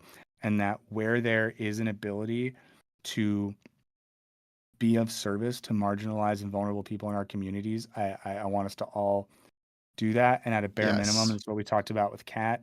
I want us to all feel bold in knowing that we are not crazy, that the shit really is fucked, that Kamala Harris and the DNC really did biff this, that this really was avoidable, that the situation wasn't some magical accident of history. It's a situation that people put us in. People that we supposedly elect or people that we give power to put us in that position. And in the recent months, when we've all been like, this seems bad, this seems stupid, but what do I know? We did know, and you knew. Okay?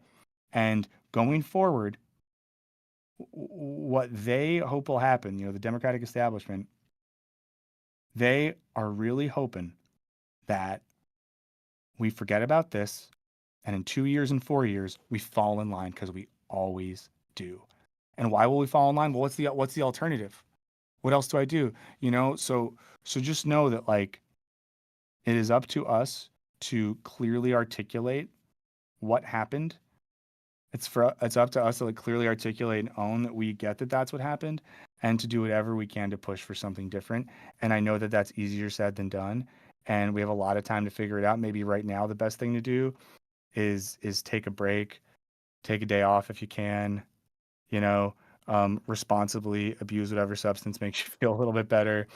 Watch some dumb TV show, I guess. Be excited if you have Tesla stock because it just went up, because we live in the stupidest country ever, where now Tesla stock's going to go up because Elon Musk just gets to be like a guy in the White House.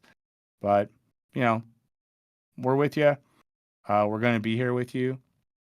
And even if in the next 4 years I get fired, I'll still find a way to hang out. And thanks for everyone from this community who hung out with me when I did a couple streams on my own little thing yesterday. It was nice to do, and it was nice to not worry about, I could say stuff without worried about getting fired, because I'm the only one that can fire me. I guess God could fire me too.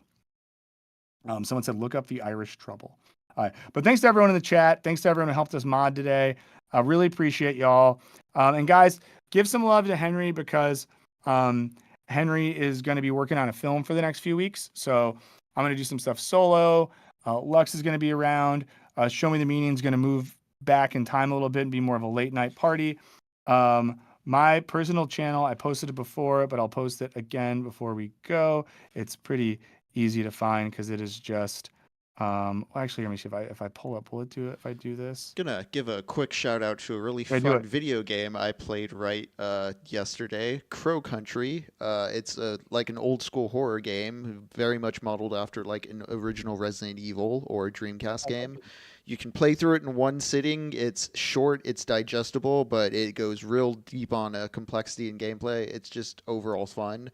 Definitely play Crow Country. Also, it just hit the shelves today. I'm excited to pick up my copy of the newest issue of Denise Camp's run on the Ultimates, which it's doing a lot of good. Like, the thing about superhero comics you gotta realize is, especially under the ownership of like big corporations, they just let the writers run wild. There's more risks that they're willing to play out because paper's so relatively cheap compared to the movies, and the movies are kind of like what's driving the income anyways.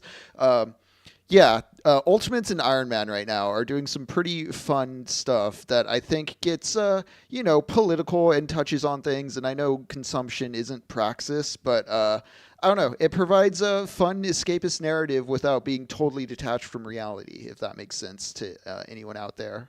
Definitely check it out. I love it. All right. Guys, thanks so much for hanging out. We're going to make a video about Jubilee videos today. So that'll be fun. You'll be able to tell which one we filmed today. Boy. But seriously, guys, thank you so much. Like the stream on the way out if you haven't already. Follow Kat, follow Lux, follow Henry, follow Dr. Christopher Maverick, PhD. We'll see you guys soon. This has been Wisecrack live after the election. We're living through history, and doesn't it suck? We'll see you later. See y'all later. Be nice to each other.